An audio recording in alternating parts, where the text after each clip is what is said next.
Mesdames, Messieurs, bonsoir. Ici Raymond Simon. C'est avec grand plaisir que j'ai accepté d'animer cette soirée d'information en marge des élections municipales de Papineauville qui auront lieu, comme vous le savez, dimanche, le 7 novembre prochain. Bien sûr, il ne s'agit pas d'un débat comme nous avons vu récemment à la Société d'État, mais bien d'une soirée rencontre où l'on discutera avec les 5 candidats et une candidate au poste de conseiller municipal et de 2 candidats au poste de maire. Chacun des participants ont pris connaissance au préalable des différentes questions qui leur seront posées ici ce soir. Il va sans dire que les questions diffèrent un peu les unes des autres, qu'il s'agisse bien sûr d'un nouveau candidat ou candidate au poste de conseiller ou d'un conseiller déjà en place. Et il en va de même pour le poste de maire. Mais avant de débuter notre soirée, je laisserai la parole à Paul Gagnon, qui, lui, vous fera connaître ces personnes sous un angle différent. Et par la suite, l'on reviendra en studio pour la présentation d'un premier invité. À bientôt.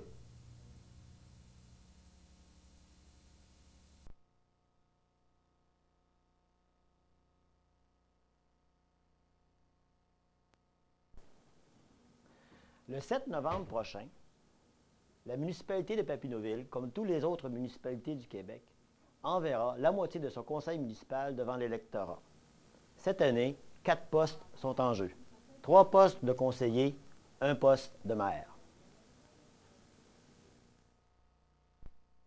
Contrairement à certaines habitudes, tous les postes en jeu sont revendiqués par plus d'un candidat. Cette année, au siège numéro 2, nous retrouvons 2 jeunes recrues, Christian Bissonnette et Pierre Leblanc, en remplacement de Michel Gobeil, candidat sortant, qui refuse de se représenter cette année pour des considérations personnelles. Sur le siège numéro 4, nous retrouvons le candidat sortant, André Didas-Laplante, qui affronte M. Bernard Gauthier. Et enfin, sur le siège numéro 6, nous retrouvons M. Gilles Laflamme, candidat sortant, qui affrontera de nouveau Janine Blais. Et pour terminer, nous retrouvons M. Roch Martel, qui affrontera le maire sortant, M. Henri Hébert. C'est dans le cadre de cette élection que la télévision communautaire a organisé cette émission afin de mieux informer la population. Pour ce faire, une équipe de reporters a rencontré chacun des candidats et, dans un deuxième temps, M. Raymond Simon, ex-conseiller à la municipalité de Montebello, rencontrera pour vous chacun des candidats. Mais avant de passer en studio avec Raymond, j'aimerais que vous regardiez avec moi les 2 premiers reportages sur nos 2 premiers candidats. C'était Paul Gagnon pour la télévision communautaire.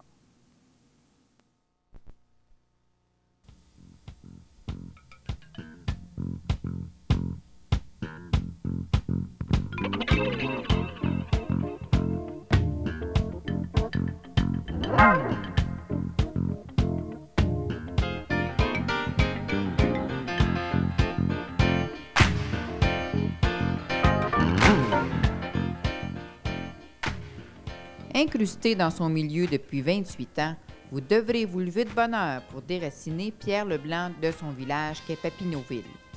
On a bien essayé de l'envoyer au cégep pendant 2 ans, rien à faire pour s'en débarrasser. Il y revient toutes les fins de semaine.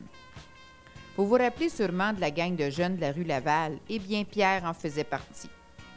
Pierre habite maintenant sur la rue Émery-Belle-Île, avec sa compagne Manon Legault et leur charmante petite fille Caroline, âgée de 3 ans. Il est d'un jugement sûr, avec beaucoup d'entre-gens et apprécié de tous. Pierre est un jeune vieux de Papineauville.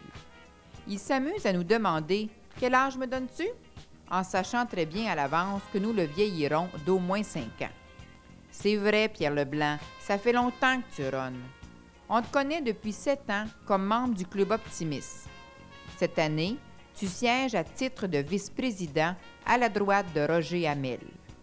En février prochain, tu seras le président du tournoi annuel de hockey mineur Optimiste, ce qui incombe maintes responsabilités et beaucoup de structures. Tu as travaillé jadis à l'organisation de carnaval, de fêtes de la Saint-Jean-Baptiste. On t'a vu comme membre du club Octogone, membre de la Jeune DL, DJ pour la disco mobile et tout dernièrement comme technicien pour l'orchestre Juste pour le fun de Papineauville. Pierre Leblanc adore la chasse. Lorsque vient le temps des feuilles multicolores, il rêve à cet instant où il pourra quitter Papineauville pour quelques jours afin de se reposer dans la forêt à l'affût d'un gibier. Outre ce sport, Pierre pratique le golf, la balle, la pêche et le hockey. Les étudiants de l'école secondaire Louis-Joseph Papineau côtoient Pierre depuis 5 ans à titre de surveillant dîneur. C'est lui qui, chaque midi, se promène dans un secteur et voit au bon ordre. Habile de ses 10 doigts, notre gaillard est un monsieur bricole.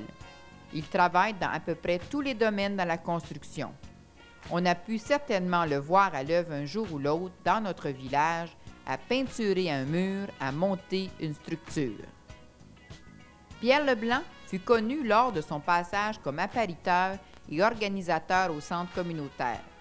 Pendant 5 ans, il œuvra comme homme à tout faire et dites-vous bien qu'il connaît les coins les plus secrets du centre. Intéressé depuis fort longtemps à la politique municipale, Pierre est maintenant prêt à donner de son temps et est assuré qu'il pourra, par son expérience de jeune vieux, collaborer très activement dans certains dossiers qu'il connaît à fond.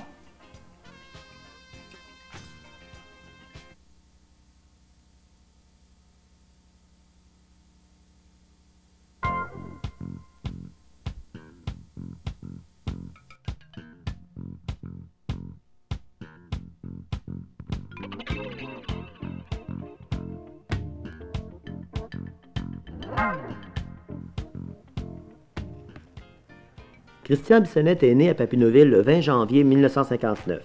Fils de Laurent Bissonnette et de Thérèse Foisy, sa famille a tenu de nombreuses années le magasin général du village. Famille de politiciens, son père a été un des maires les plus prolifiques de cette communauté. Nous pouvons noter entre autres les réalisations suivantes: aqueduc, égouts, épuration et aussi la mise en place de l'école secondaire Louis-Joseph Papineau.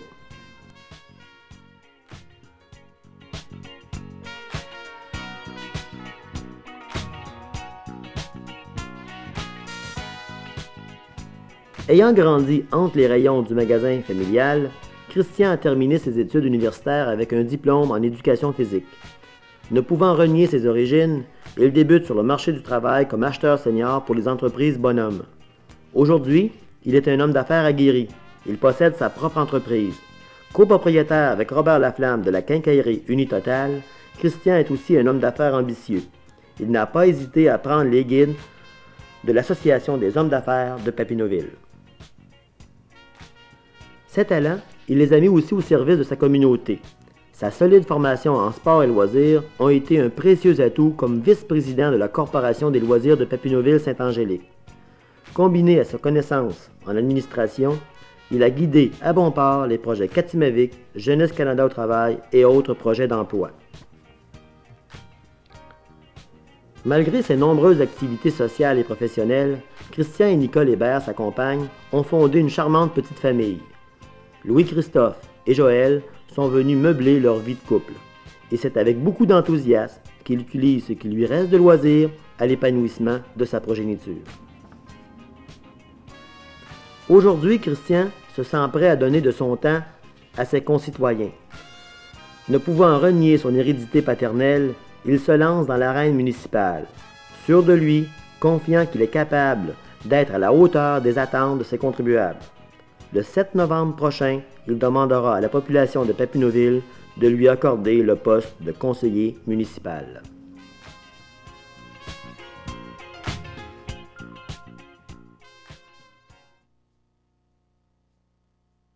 Notre premier invité, il est candidat au siège numéro 2, M. Pierre Leblanc.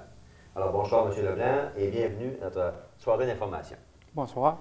Alors, si vous voulez bien, nous allons passer immédiatement à la première question. Alors, quels sont les motifs, M. Leblanc, qui vous ont poussé à poser votre candidature comme conseiller municipal? Tout d'abord, je vais vous dire que ça fait quand même longtemps que je suis la politique municipale. évidemment, j'ai toujours demeuré à Papineauville. Et je pourrais dire que depuis que je suis quand même assez jeune, j'ai toujours suivi ce qui s'est passé dans Papineauville.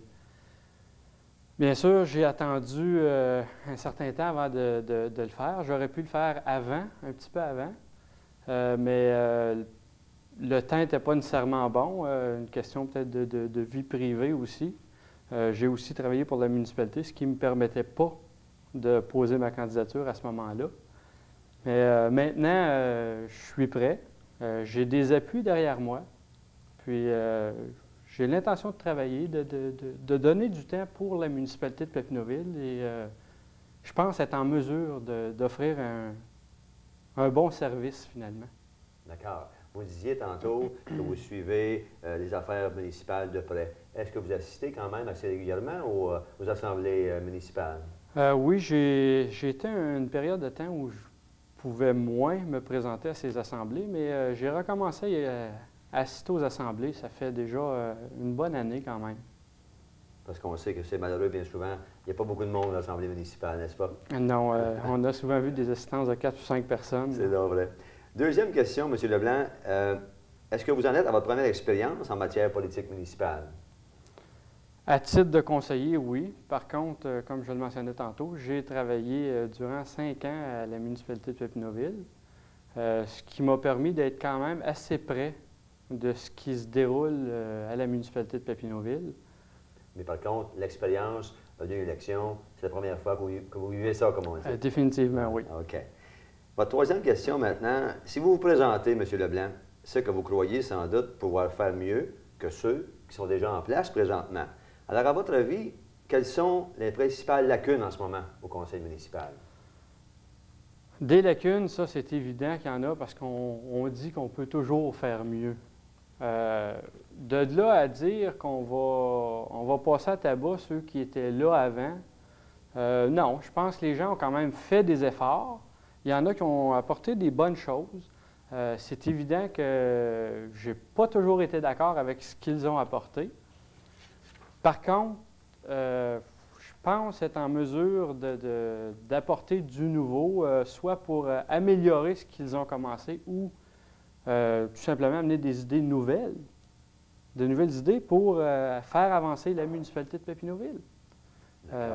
C'est bien certain que, comme vous dites, bien souvent, quand il y a des nouveaux là, ils sont pleins de nouvelles idées, ce qui n'est pas méchant, ce qui est très bien, je crois. N'est-ce pas? Oui.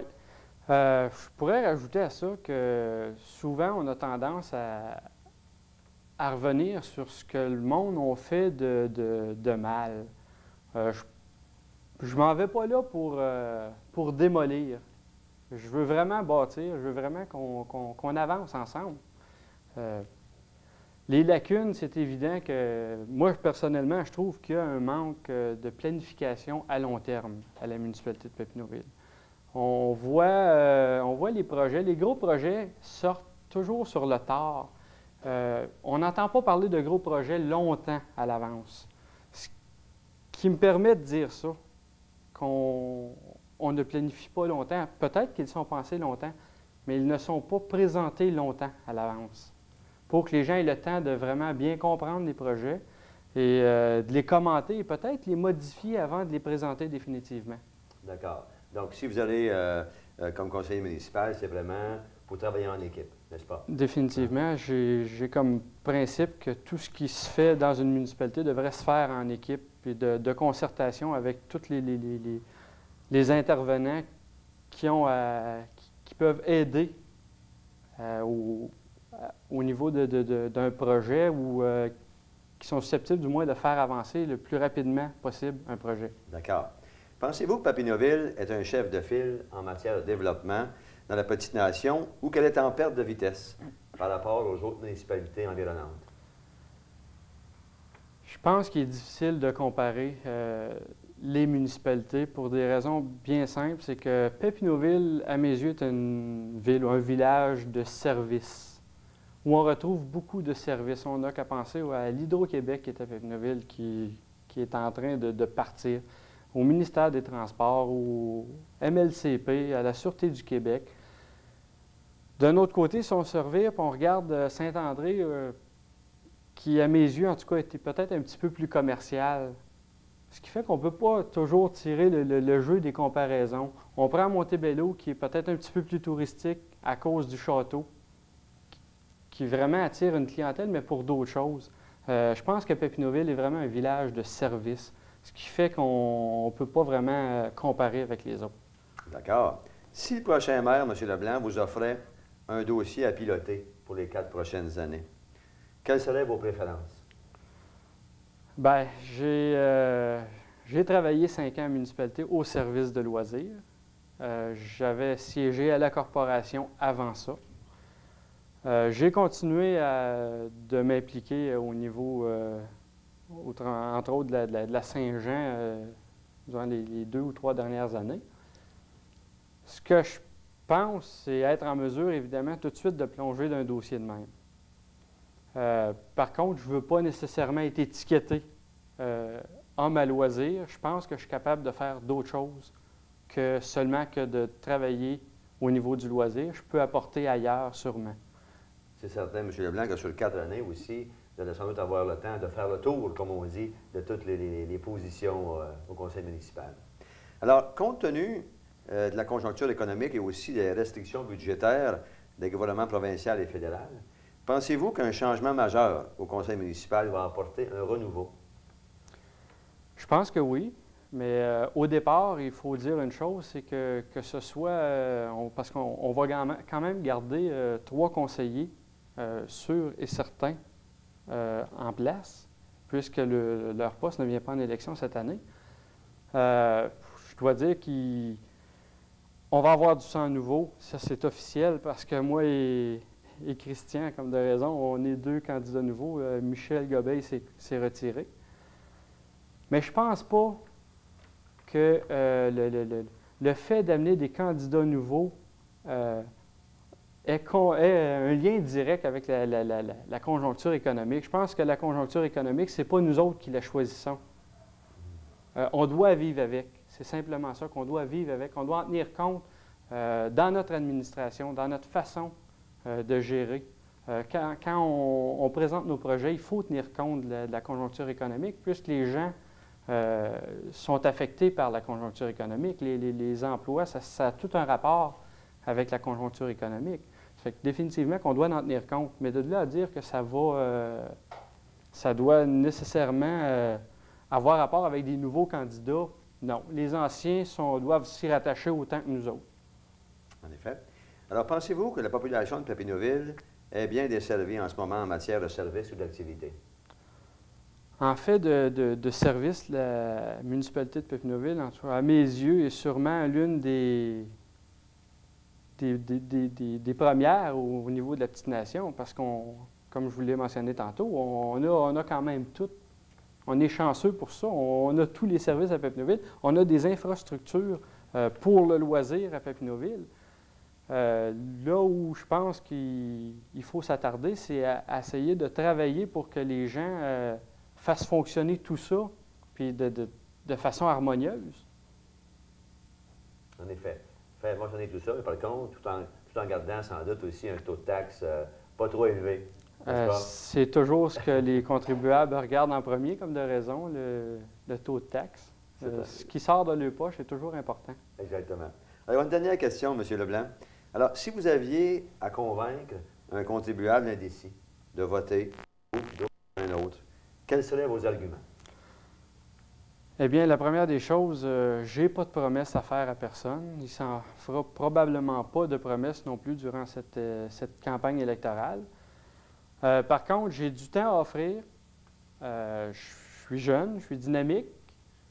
J'ai quand même des bonnes connaissances de certains dossiers de la municipalité.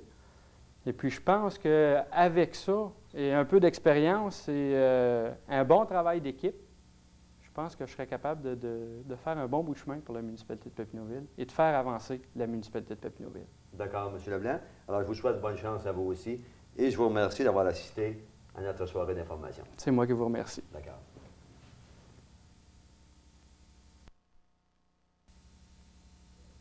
Alors, mesdames et messieurs, nous allons accueillir maintenant le candidat au siège numéro 2, M. Christian Bissonnette. Alors, bonsoir, M. Bissonnette. Bonsoir. Et bienvenue à notre soirée d'information. Ça fait plaisir. Alors, sans plus tarder, nous allons commencer par la première question. Quels sont les motifs, M. Bissonnette, qui vous ont poussé à poser votre candidature? Mais disons que depuis mon retour en 81 à Papineauville, j'ai été souvent approché, presque à toutes les élections municipales, à me présenter en tant que conseiller. Par contre, dans ce temps-là, je n'étais pas prêt. Puis, mais j'ai toujours suivi ce qui se passait au municipal, ce qui se passait au provincial, même au fédéral. Puis je crois que maintenant, je suis prêt, puis aussi, je suis prêt aussi à apporter quelque chose de différent puis de nouveau au niveau de la municipalité. Depuis 2 ans, j'écoute beaucoup ce que les gens disent, et puis on gagne beaucoup à écouter les gens. Puis en tant que conseiller, je crois que l'écoute, c'est bien important, ou de futur conseiller, je devrais dire, pour mieux se comprendre. D'accord. Est-ce que vous assistez, par contre, régulièrement aux assemblées de conseil municipal? J'ai assisté à certaines rencontres municipales. Par contre, c'est un peu comme assister à un cours de cuisine. Hein. C'est toujours la même chose qui se passe, c'est toujours un peu décidé d'avance. Ça fait que les assemblées se ressemblant, je n'ai pas assisté à toutes les assemblées, mais régulièrement de temps en temps. Mais par contre, vous vous tenez au courant de ce qui Oui, se passe toujours. au conseil. Vous en êtes, par contre, à votre première expérience en matière de politique municipale, n'est-ce pas? Oui, c'est ma première expérience en tant que pour me présenter sur un siège de conseiller. Par contre, pendant des années, j'ai œuvré au sein des loisirs à Papineauville. J'étais responsable d'activités comme de carnaval, le Saint-Jean. J'ai fait la route fortune, le projet Katimavik, qui était quand même, qui répondait du fédéral. J'ai aussi occupé la vice-présidence. J'ai occupé la vice-présidence dans les années où la salle est arrivée, où on a décidé d'arracher les budgets aux loisirs pour tout injecter dans la salle. Ça fait que ça a été un temps très politique, puis je peux dire qu'à ce moment-là, on a fait beaucoup de politique municipale. D'accord. Mais comme expérience d'une élection, c'est la première fois que vous participez à ça. Oui. D'accord. Si vous vous présentez, M. Bissonnette, c'est que vous croyez sans doute pouvoir faire mieux que ceux qui sont déjà en place. À votre avis, quelles sont les principales lacunes en ce moment au Conseil? Il y a 2 lacunes que je peux parler surtout. D'après moi, on a un conseil qui vieillit. On a un gouvernement municipal, comme certains gouvernements, qui vieillit. Ce sont les mêmes acteurs depuis des années qui sont au conseil, sauf pour un siège qui a été renouvelé il y a 2 ans. Mais comme n'importe quel gouvernement qui vieillit, ils prennent des habitudes. Il vient que le conseil, ça devient une certaine monotonie, puis on dirait qu'ils sont moins nerveux. Il y a un certain fonctionnalisme qui s'installe au sein du conseil. Ça fait qu'à ce moment-là, l'écoute au niveau des gens est peut-être un peu plus faible. Ça, c'est une première lacune que je peux voir. Puis l'autre, c'est peut-être il y a un manque d'écoute qui revient de ça, surtout au niveau des décisions budgétaires. À la suite des règlements d'emprunt qui ont été rejetés il y a quelques mois, déjà le Conseil s'est trouvé des excuses pour dire que c'était peut-être des clics organisés ou des gens insatisfaits. Mais pourtant, le vote était là. Puis la réponse a été claire. D'accord. Mais pensez-vous que Papineauville est un chef de file en matière de développement dans la petite nation ou qu'elle est en perte de vitesse par rapport aux autres municipalités? Papineauville n'est pas en perte de vitesse, mais il n'y a pas personne dans la petite nation qui peut se dire chef de file comme c'est là dans rien. Malgré qu'il y en a beaucoup qui aimeraient qu'on leur accorde cette étiquette-là. Prenons par exemple le développement immobilier. Okay, si on parle de développement, je vais parler du développement immobilier, puis après je vais parler un peu du développement économique. Jusqu'à l'an dernier, Papineauville offrait un choix de terrain limité au niveau de l'immobilier. Puis les terrains qu'on offre maintenant sont quand même soit des terrains rocheux, soit des terrains marécageux. Puis Papineauville devrait peut-être travailler plus sur l'encadrement des nouveaux arrivants, qui est presque inexistant. Il y a des règlements d'urbanisme qui devraient être revus. Même la façon qu'on les applique devrait être revue. Exemple, une personne qui veut se bâtir est souvent non connaissante des règlements d'urbanisme. À ce moment-là, on devrait peut-être faire un pamphlet ou faire quelque chose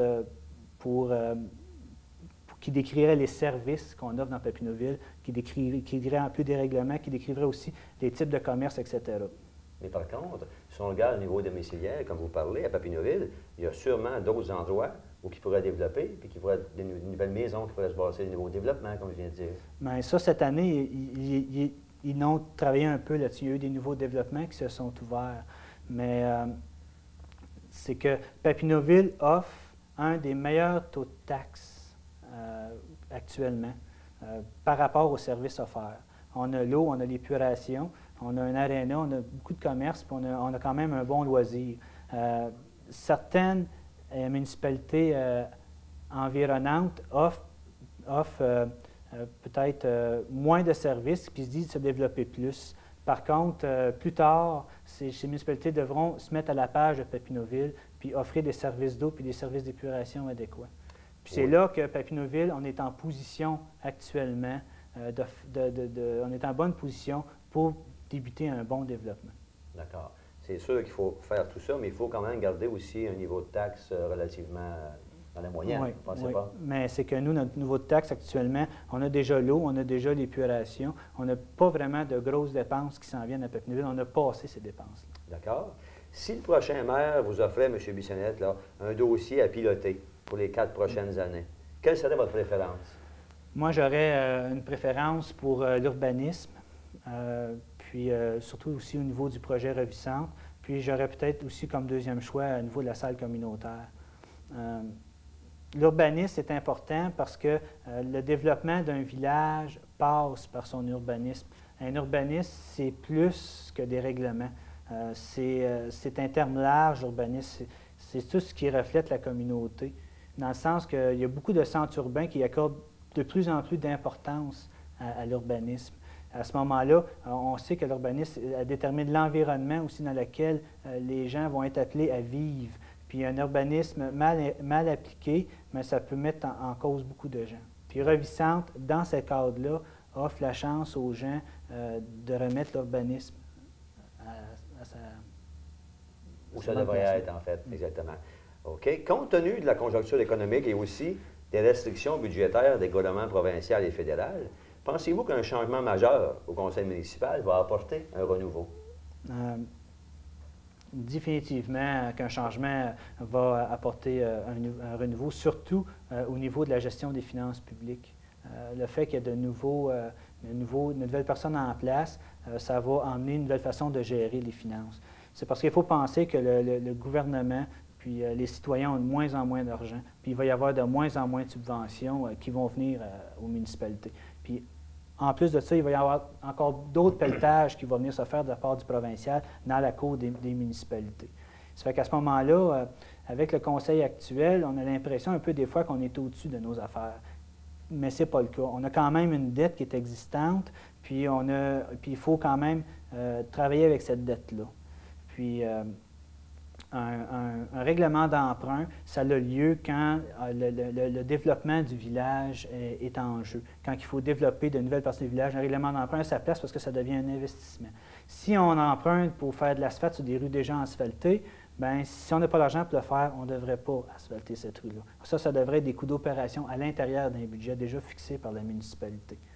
Puis je pense que c'était ça un peu aussi, je reviens au vote de là quelques mois, ce que les gens ont dit au conseil municipal, c'est qu'il faut quand même gérer ce qu'on a à gérer avec les sous qu'on a. Oui, je pense que la réponse a été bien claire. Il faut vivre selon nos moyens. Je suis bien d'accord avec ça. Pensez-vous que la population de Papineauville est bien desservie en matière de services et d'activités en ce moment? Oui, comme j'ai dit un peu avant, Papineauville offre sûrement les meilleurs services au niveau de la région de la Petite-Nation. On a une des meilleures eaux, on a un service d'épuration impeccable. Papineauville, dans le stade qu'on est rendu, dans la position qu'on est rendu, il faut maintenant travailler avec ces services-là, les rendre plus évidents, les rendre plus accessibles, mais toujours, comme vous avez dit tout à l'heure, à prix abordable. Il faut que les taux de taxes demeurent toujours raisonnables. Dans les prochaines années, on va être appelé plutôt à gérer nos services, à gérer nos rues, comme on va gérer aussi, continuer à gérer notre centre communautaire. D'accord. Mais comme vous dites si bien, je pense que compte tenu de tous les services que vous avez en ce moment, avec le niveau de taxe où il est rendu, je pense qu'à un moment donné, il faut quand même aussi, on a des normes à respecter, hein, vous ne pensez pas? Bien, je ne sais pas qu'est-ce que vous entendez par normes. Bien, au niveau des taxes municipales, là, vous avez beaucoup de services, mais je pense que les gens, ils l'ont manifesté clairement qu'ils ne voulaient pas s'endetter davantage. C'est ça. Mais ça, il faut opérer. À ce moment-là, une des choses qu'on peut faire pour prévenir ça, je pense, c'est qu'il faudrait que le nouveau conseil fixe un plan triennal pour les 3 prochaines années, exemple, des dépenses qu'ils pensent faire au niveau de la municipalité à l'intérieur de leur budget. Puis s'il y a des règlements d'emprunt à faire, c'est parce qu'il va y avoir développement. Puis développement en sachant qu'il va y avoir une maison qui va se bâtir et non faire des développements quand on ne sait pas si... Dans ce sens-là, c'est plus valable, si c'est ça va se bâtir. Alors, ma dernière question est celle-ci, M. Bissonnette. Si vous aviez à convaincre un contribuable indécis de voter pour vous plutôt que pour un autre, quels seraient vos arguments? Eh bien, moi, sur le siège numéro 2 actuellement, c'est sûr, tout le monde est d'accord, il y a 2 bons candidats. Mais la population va falloir que je choisisse le meilleur. Puis moi, ce que j'offre à la population, c'est un optimisme pour l'avenir. C'est de travailler avec les outils qu'on a pour grandir. Puis, dans ces propos-là, j'ai été objectif puis constructif. J'ai essayé à travers mon énoncé d'être constructif. Parce que je pourrais facilement critiquer, c'est facile de critiquer. Par contre, ça ne fait jamais avancer rien. Je pense qu'on ne peut pas défaire ce qui a été fait.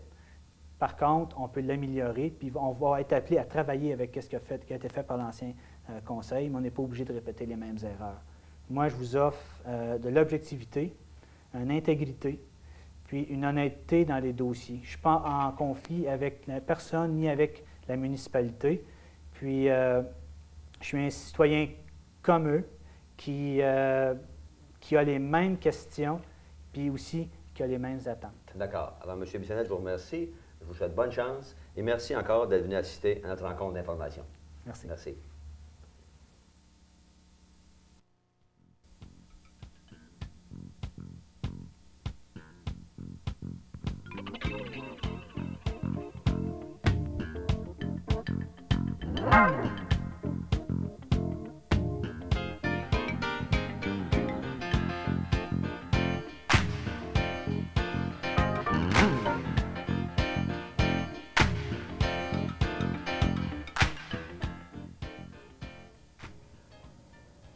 Qui ne connaît pas un des 11 membres de la famille de Mme Lucia Gauthier de Papineauville? Il va sans dire que vous avez sûrement eu l'opportunité de côtoyer un de ses enfants un jour ou l'autre. Mais pour l'occasion, nous nous intéresserons à Bernard, le 9e rejeton de cette famille. Bernard est âgé de 34 ans. Il se souvient qu'il n'y a pas si longtemps, il jouait au hockey dans la rue Laval avec sa gang de chums. Il se rappelle aussi avoir modifié et fabriqué une douzaine de brouettes pour des courses de boîtes à savon. Et que dire des souvenirs des parties de famille? On chante, on danse, on joue du piano, de l'harmonica, du violon, de l'accordéon. On n'était pas riches chez nous, mais on a eu du fun. Bernard est heureux. Marié à Carole Descoeurs depuis 14 ans, ils ont beaucoup de plaisir avec leurs 2 enfants, Émilie, 10 ans, et Alexandre, 4 ans. Ayant travaillé 12 ans à la Caisse populaire de Papineauville, Bernard est maintenant à l'emploi de la Caisse Pop de Tursault depuis 3 ans et demi.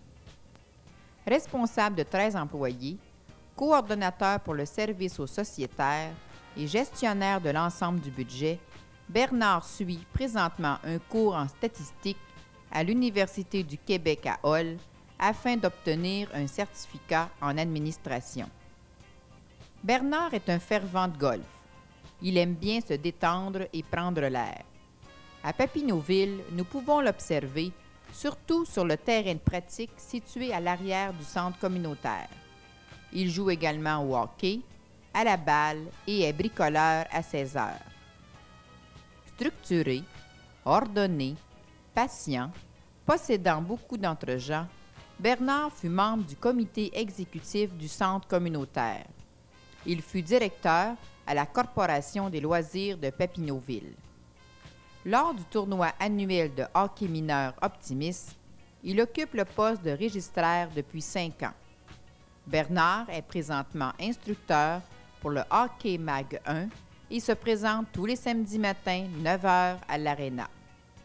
Côté musique, on l'a vu et entendu à 2 spectacles présentés par le groupe Juste pour le fun, orchestrés par des amoureux de la musique. Intéressé à la politique municipale, Bernard Gauthier assiste depuis 4 ans aux assemblées. Après en avoir discuté avec Carole, son épouse, il est très enthousiaste et prêt à desservir la population de Papineauville. Son expérience de gestionnaire sera mise au profit des contribuables de son village.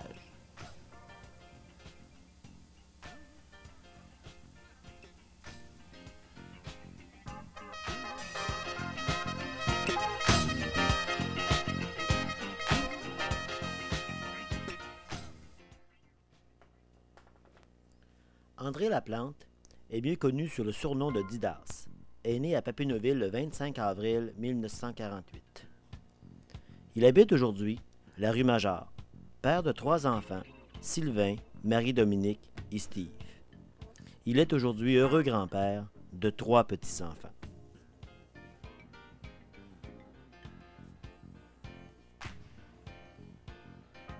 Durant de nombreuses années, M. Laplante a milité activement au sein du Conseil 58-95 des Chevaliers de Colomb depuis 1967. Élu grand chevalier, il a dirigé les activités du Conseil de 1978 à 1988. Pour rencontrer Didas, rien de mieux que de venir déjeuner le dimanche matin à l'ancienne mairie. Par contre, si vous mangez vos œufs miroirs, méfiez-vous de lui, car il pourrait vous les servir brouillés. Les déjeuners ne sont pas les seules activités du club. Nous pouvons aussi les apercevoir le dimanche soir à la salle communautaire, travaillant à l'organisation du bingo traditionnel. Par ailleurs, Didas a d'autres talents. Il est aussi un excellent joueur de hockey et un excellent joueur de balle. Mais dû à son âge avancé, il se contente aujourd'hui de quelques parties de chasse au chevreuil.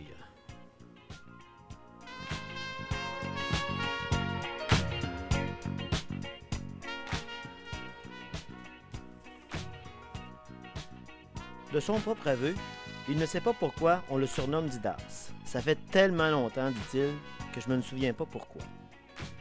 Si nous avions à donner un qualificatif à Didas, nous pourrions dire de celui-ci que c'est un bon vivant, un homme du peuple.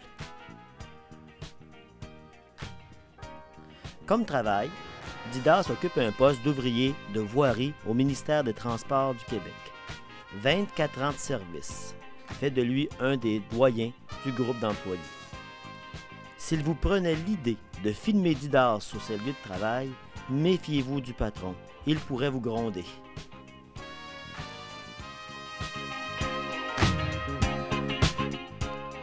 De son propre aveu, Didas ne se considère pas comme un politicien. Le conseil municipal est pour lui un moyen de consacrer ses énergies au mieux-être de ses concitoyens. Membre du conseil actuel depuis 1986, il demande aujourd'hui à la population de renouveler son mandat de conseiller municipal.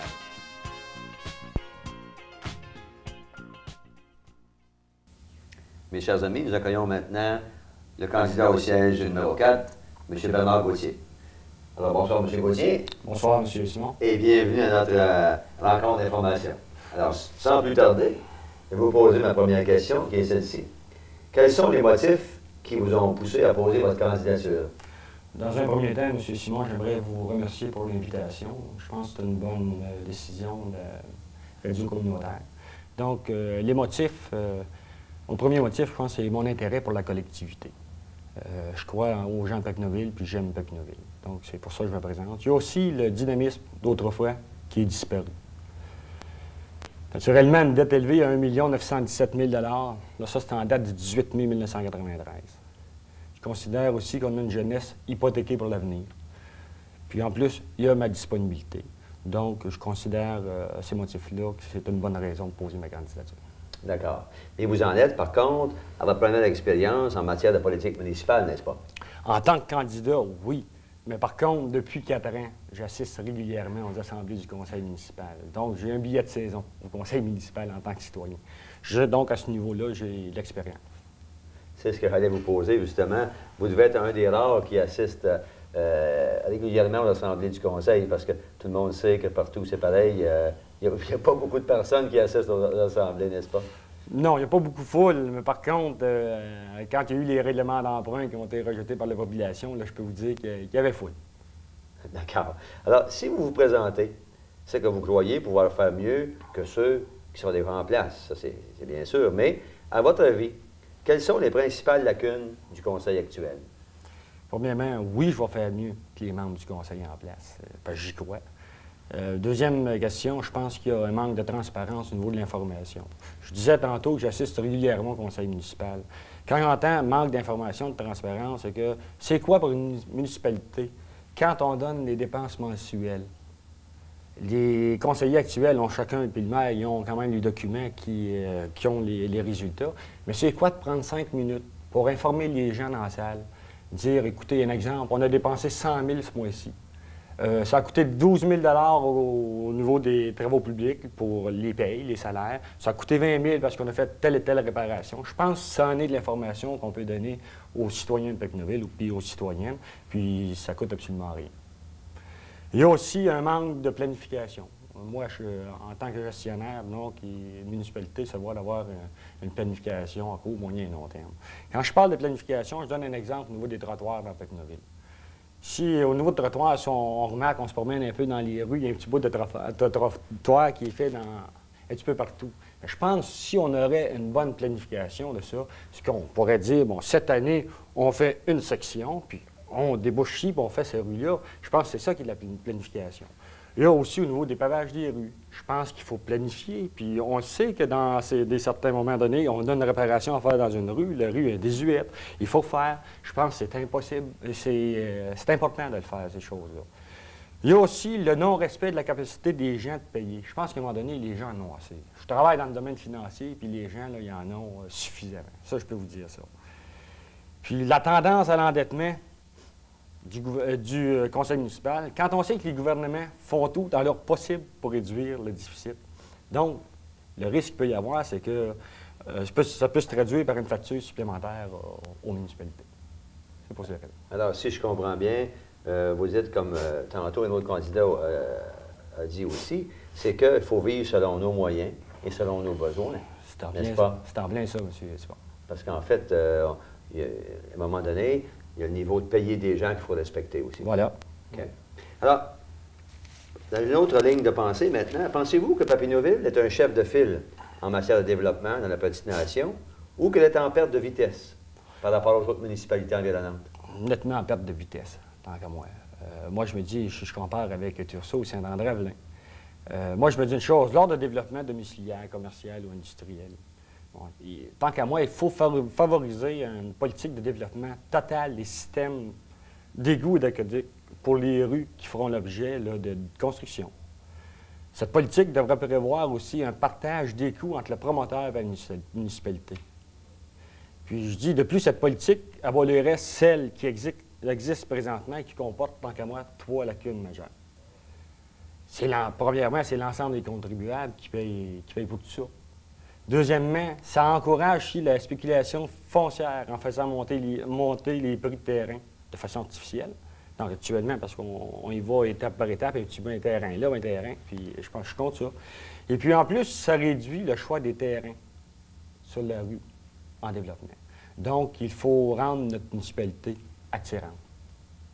C'est ce que je pense. D'accord. Alors, si le prochain maire vous offrait un dossier à piloter, M. Gauthier, pour les 4 prochaines années, quelle serait votre préférence? Écoutez, M. Simon, je pense, en étant dans le domaine financier, je pense que j'accepterais le comité de finances, puis l'expansion aussi. Avec une expérience de 15 ans au sein du mouvement Desjardins, dont 8 ans à titre d'administrateur et gestionnaire, j'ai des aptitudes et des compétences dans ce domaine.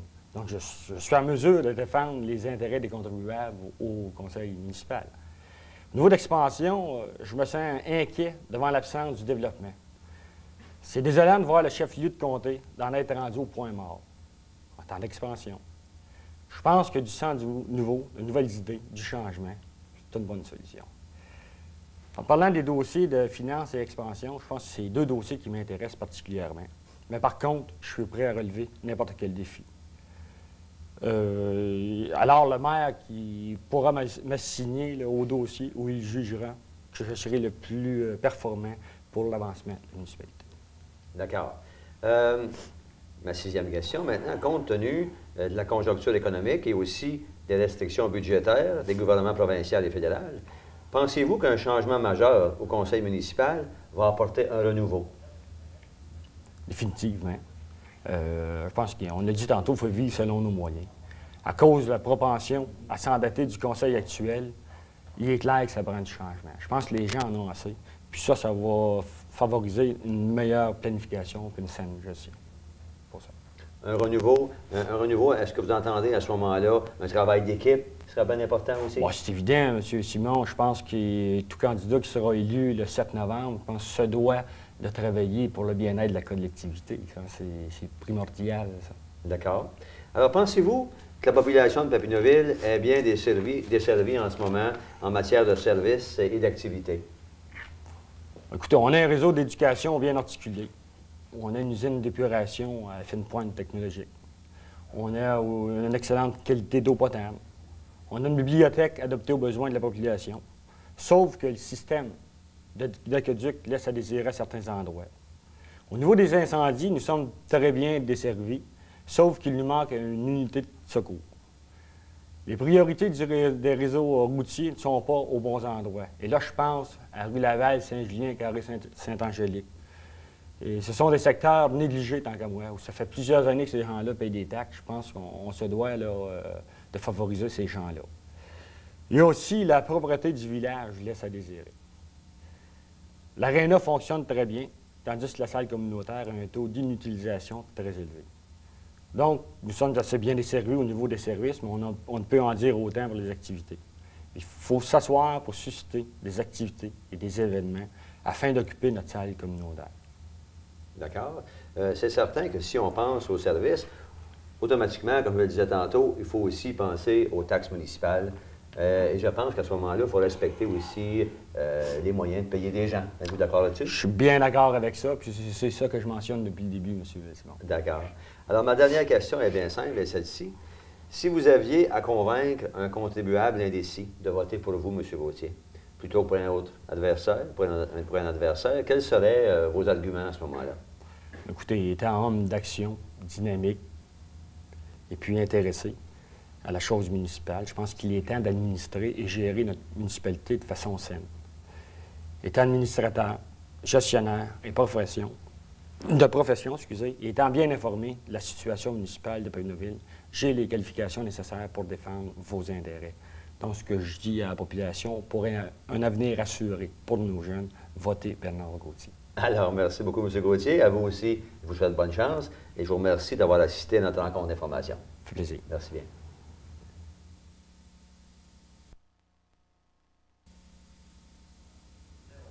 Mesdames et messieurs, nous avons maintenant le plaisir d'accueillir le conseiller au siège numéro 4, M. André Didas-Laplante.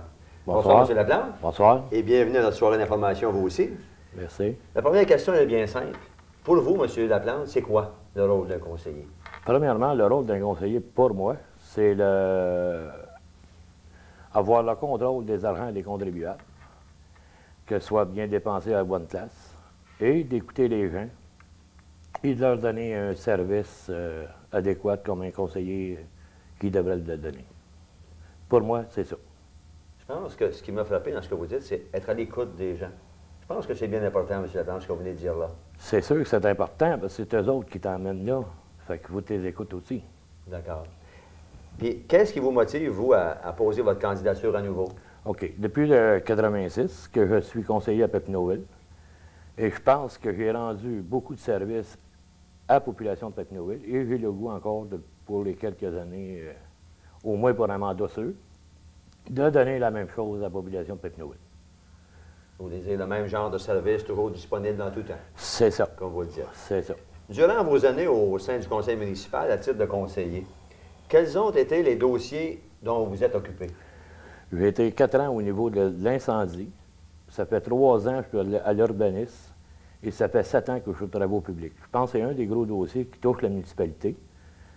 Et nous avons fait beaucoup aussi au niveau des travaux publics. C'est à peu près le plus gros dossier qu'il y avait là. Et j'espère, si je suis élu, d'y retourner. C'est sûr, les travaux publics, comme vous dites, c'est un dossier pas mal important dans une municipalité. Oui, Hein? très important. OK. Ma quatrième question est celle-ci. En général, la population a souvent reproché son manque de transparence à l'administration actuelle. Comment expliquez-vous cette perception des gens? Bien, écoutez bien, là-dessus, je pense que c'est pas la population comme telle. C'est les gens, à un moment donné, qu'ils vont dire à peu près n'importe quoi à la population aussi, là. Mais moi, je trouve pas qu'on est si transparent que ça, là, parce que je parle avec tout le monde dans Papineauville, puis je suis pas gêné de rencontrer n'importe qui non plus. Le transparent qu'il peut y avoir là, c'est des gens qui l'ont emmené, et non pas le réel tant qu'à moi. En fait, je pense aussi, M. Laplante, je ne sais pas si vous êtes d'accord avec moi, bien souvent, le manque de transparence aussi, c'est que les gens, ils ne vont pas assez souvent aux réunions de conseil municipal. C'est déplorable. Ça, c'est un fait. Hein? C'est un fait. C'est donc vrai. Alors, si vous étiez réélu, M. Laplante, pour un prochain mandat, quels seraient vos objectifs ou les projets que vous aimeriez réaliser au sein du prochain conseil? Bien, il y en aurait beaucoup, mais en 93, je pense qu'ils nous ont prouvé qu'on ne pouvait plus faire de promesses ni rien de ça. Fait que, non, je vais bien simple.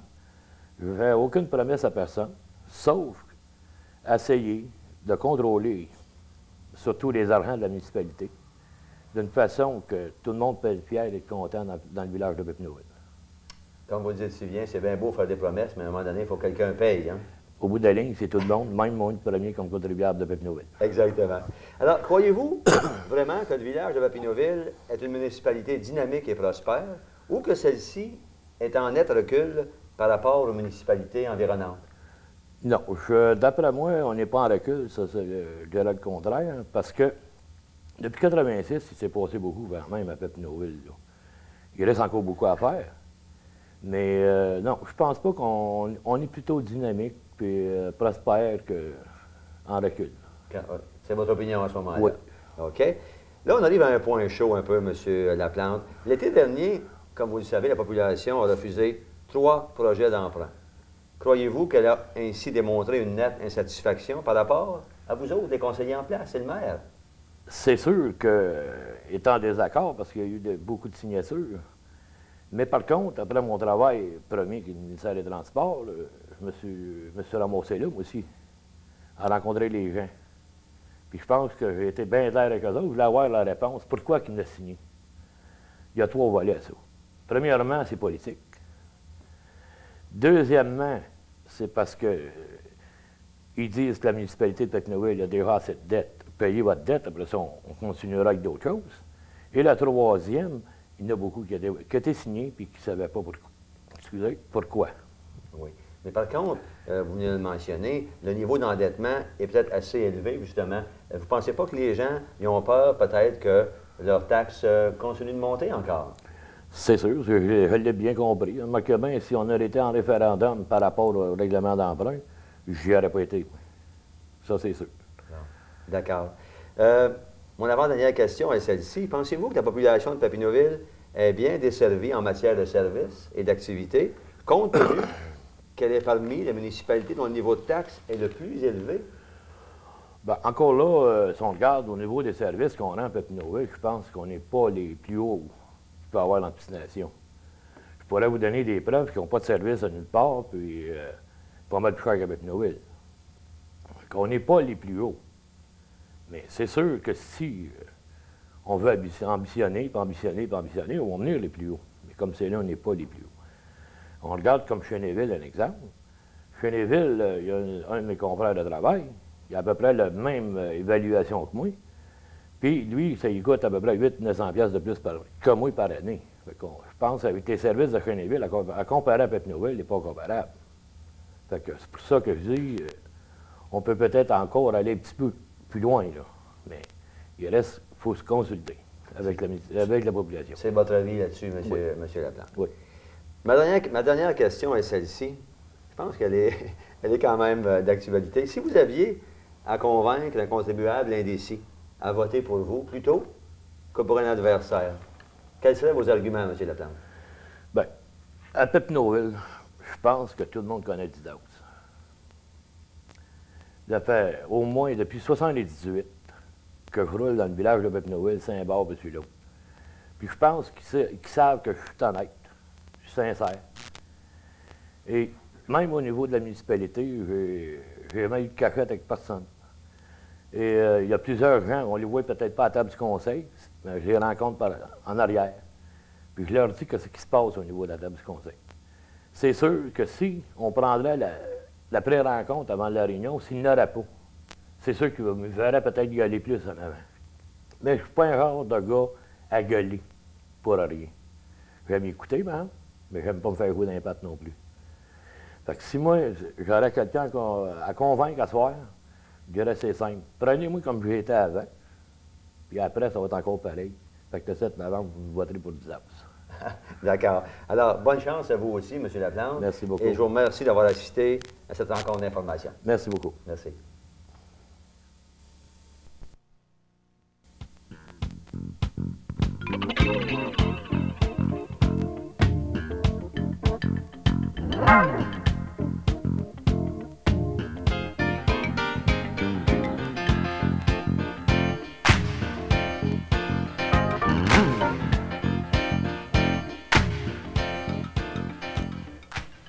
Arrivée à Papineauville il y a 32 ans, c'est avec un sourire que Jeannine Blais recule dans ses souvenirs d'il y a 26 ans et nous raconte le jour où elle a choisi le terrain où fut construite sa maison située sur la rue Elzéar. Je regardais dehors et je voyais paître les animaux des Montfortin, nous raconte-t-elle avec ricanement. Fière de ses deux filles, Brigitte, âgée de 32 ans, et Claudine, 24 ans, tous deux demeurant à Montréal, les yeux de Jeannine s'étincellent lorsqu'elle parle de ses grandes et de son petit-fils Maxime, âgé de 9 ans, qui la visite régulièrement. Très active, notre petite Madame Blais est loin de s'ennuyer à Papineauville et depuis belle lurette. Elle fut membre de la chorale de l'Église pendant 10 ans, participant par le fait même à toutes les fêtes, les petits concerts du temps. Elle fut animatrice pour un mouvement religieux durant 2 ans. La vie optimiste de Papineauville profita également de ses talents. Elle est de l'une qui épaula le président et fut surprise de ses propres réalisations. Qu'on ne cite seulement les parades de mode que Jeannine organisait au profit du Club Optimiste et par le fait même pour notre jeunesse. Son talent de comédienne nous a permis de la voir dans 3 pièces de théâtre présentées à Papineauville. Qu'on se rappelle en spécial cette semaine seulement, et On rit bien mais c'est pas toujours drôle. Et la dernière et non la moindre, Les Têtes à Papineau, présentée dans le cadre des fêtes de Denis Benjamin Papineau. Depuis bientôt 5 ans et demi, Jeannine travaille à la Caisse populaire de Papineauville à titre d'agent service aux membres. Elle aime son travail et participe aux cours, aux colloques, afin de continuer à améliorer la qualité de son service. Le contact avec le public est la plus belle partie de son travail, nous confie-t-elle. Sportive, vous rencontrerez régulièrement cet hiver Jeannine, le patin aiguisé et le ski de fond bien farté. Elle adore jouer au golf. Depuis 4 ans, elle est membre au club de Teursault. Jeannine Blais se définit comme Madame Tout-le-Monde. Elle s'intéresse à la politique dès sa tendre enfance, d'où elle accompagne ses parents au discours politique de Roméo Lorrain à Chénéville. En passant, c'est loin de la rajeunir. Après avoir perdu son élection de l'an dernier par une voix, Jeannine Blais se représente en politique municipale. Temps et disponibilité sont à l'honneur. Elle assiste depuis 1 an aux assemblées du Conseil et participe comme membre du comité d'urbanisme.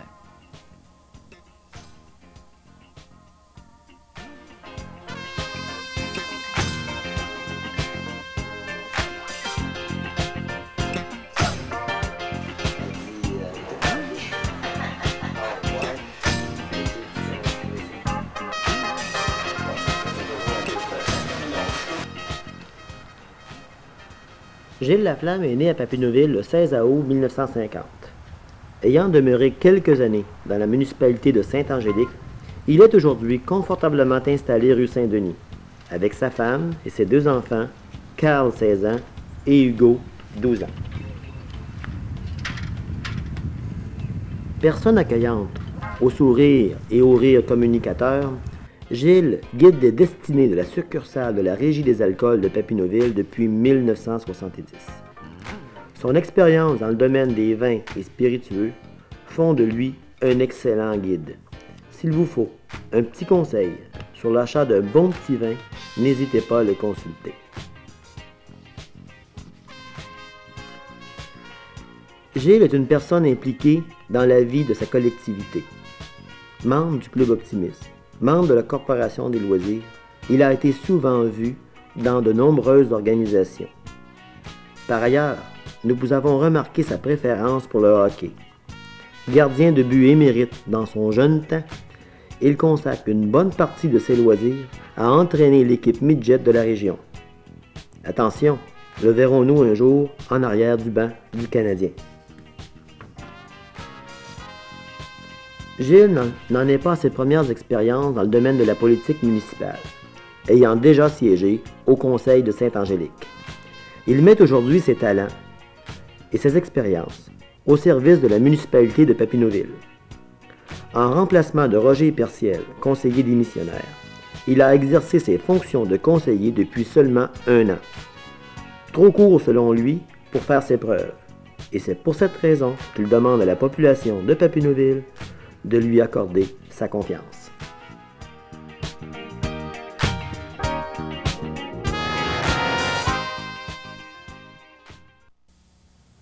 Mesdames et messieurs, nous allons maintenant accueillir la seule candidate féminine aux prochaines élections municipales de Papineauville, Mme Géline Blais.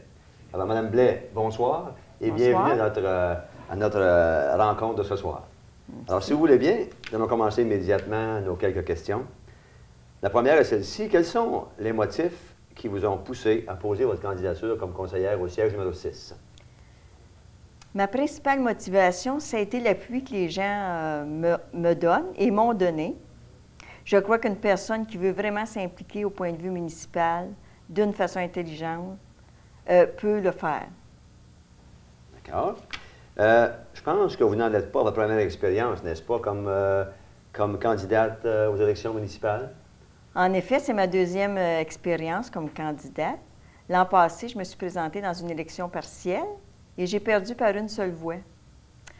332 personnes ont voté pour moi, m'ont appuyé, alors je ne pouvais pas les décevoir cette année. En plus, ma principale expérience est d'assister régulièrement aux réunions du conseil. Oui, en effet, comme je vous disais tantôt avant l'entrevue, le fait d'avoir perdu seulement par une voix, c'est vraiment motivant à revenir et essayer d'aller prendre le poste à nouveau. Je ne pouvais pas faire autrement. Absolument. La troisième question maintenant, si vous vous présentez, Mme Blais, c'est que vous croyez pouvoir faire mieux que ceux qui sont déjà en place présentement. À votre avis, quelles sont les principales lacunes au conseil municipal en ce moment? Disons que je ne suis pas ici là, pour critiquer le conseil en place, ni le passé, là. Mais je crois que la principale lacune que j'ai pu m'apercevoir en assistant aux réunions municipales, c'est la lenteur à débloquer certains dossiers dans certains domaines. Vous savez, ça prend énormément de temps, des fois, dossiers qui avant que ça grouille, traînent comme on depuis dit. des mois et même des années. Ça prend du temps avant que ça grouille. C'est ça. OK. Pensez-vous que Papineauville est un chef de file en matière de développement dans la petite nation ou qu'elle est en perte de vitesse par rapport aux autres municipalités environnantes ou importantes, comme on dit? Papineauville est sûrement un chef de file, mais dernièrement, nous avons perdu de la vitesse parce qu'on a perdu des emplois gouvernementaux. Alors, je crois que l'avenir appartient aux petites moyennes entreprises avant-gardistes. À Papineauville, il y aurait de la place pour le secteur privé. Il y aurait de la place pour le secteur privé, comme vous dites? Beaucoup. OK. Si le prochain maire vous offrait, Mme Blais, un dossier à piloter pour les 4 prochaines années, quelle serait votre préférence? Bien, disons que je fais partie du comité d'urbanisme. J'aime bien ça. J'aimerais bien continuer dans ce domaine-là. Et puis, j'accepterais tous les autres dossiers proposés comme un beau défi. Comme à quel dossier vous pensez en ce moment, entre autres, là? Comme un autre? Oh, que ce soit les travaux publics ou les loisirs, je crois que je m'impliquerai. D'accord. Compte tenu, Mme Blais, de la conjoncture économique et aussi des restrictions budgétaires des gouvernements provinciaux et fédéraux, Pensez-vous qu'un changement majeur au conseil municipal va apporter un renouveau? Renouveau, ce n'est pas un mot magique pour de nouvelles subventions. Il faut essayer de faire quelque chose sans toujours les éventuelles subventions. Il y a moyen de faire autre chose que toujours demander. En fin de compte, c'est nous autres qui payons tout le temps. Oui, en fait, c'est certain que les gouvernements, plus ça va, moins ils ont d'argent, comme on dit toujours. C'est ça. Mais c'est certain aussi qu'il y a de la place à ce moment-là pour du bénévolat. Vous ne pensez pas? Oui, beaucoup de bénévolat. Oui. Pensez-vous que la population de Papineauville est bien desservie en matière de services ou d'activités en ce moment? En matière de services, ça semble adéquat. En matière d'activité, il faudrait motiver les jeunes. Et les bénévoles suivraient sûrement et utiliseraient davantage tout ce qu'ils ont à leur portée. Nous avons la piscine intérieure, la patinoire, le badminton intérieur, le tennis intérieur, le studio de culture physique. Enfin, j'en oublie sûrement. On a la rivière, on peut faire du canot, du kayak, du ski nautique. Il y a une piste d'urbanisme juste en arrière ici. Alors, il y a tout à Papineauville. Il s'agit de s'en servir. C'est un fait que vous avez beaucoup d'activités ici à Papineauville. Une avant-dernière question, Mme Blais. Et croyez-vous qu'il est... Ça, c'est une question, je pense, qui est peut-être un peu personnelle, mais pensez-vous que c'est plus difficile pour une femme de se présenter comme conseillère municipale qu'un homme? Qu'est-ce que vous avez à penser? Qu'est-ce que vous pensez de ça? Il y a deux points de vue là-dessus. On peut dire que peut-être les femmes sont portées à aller dire c'est une femme, on va l'appuyer, elle ose, est audacieuse, est capable. De ce côté-là, oui. Mais par contre, une femme qui se présente pour la première fois puis qui n'a pas d'expérience dans ce domaine-là, bien, les hommes vont dire « elle ne connaît rien ». Bien non, elle n'a jamais été nulle part dans le conseil, elle ne peut pas connaître rien. Et si c'est un homme, bien, on va dire « bien oui, ça c'est un bon gars, il est capable, et tout ça ». Alors, c'est ça la différence. Vous croyez vraiment que c'est plus difficile pour une femme, je crois? À certains points, c'est plus difficile, puis dans d'autres, c'est plus facile, peut-être. OK. Une dernière question maintenant, Mme Blais. Si vous aviez à convaincre un contribuable indécis là, de voter pour vous plutôt que pour un autre, quels seraient vos arguments, Mme Blais? Bien, je lui dirais pourquoi pas. Pourquoi pas? Je lui dirais voter pour une femme qui n'a aucun intérêt personnel, voter pour une candidate indépendante qui est associée ni à l'un ni à l'autre des candidats à la mairie, voter pour une femme ordinaire, une femme du peuple. En retour, moi, je vous offre mon intégrité, ma disponibilité, et je vous assure que je vais prendre vos intérêts à cœur. En fait, je n'ai pas de passé municipal, je n'ai que de l'avenir à offrir. Alors, Mme Blais, je vous remercie beaucoup d'avoir assisté à notre rencontre d'information. Et bonne chance. C'est moi qui vous remercie.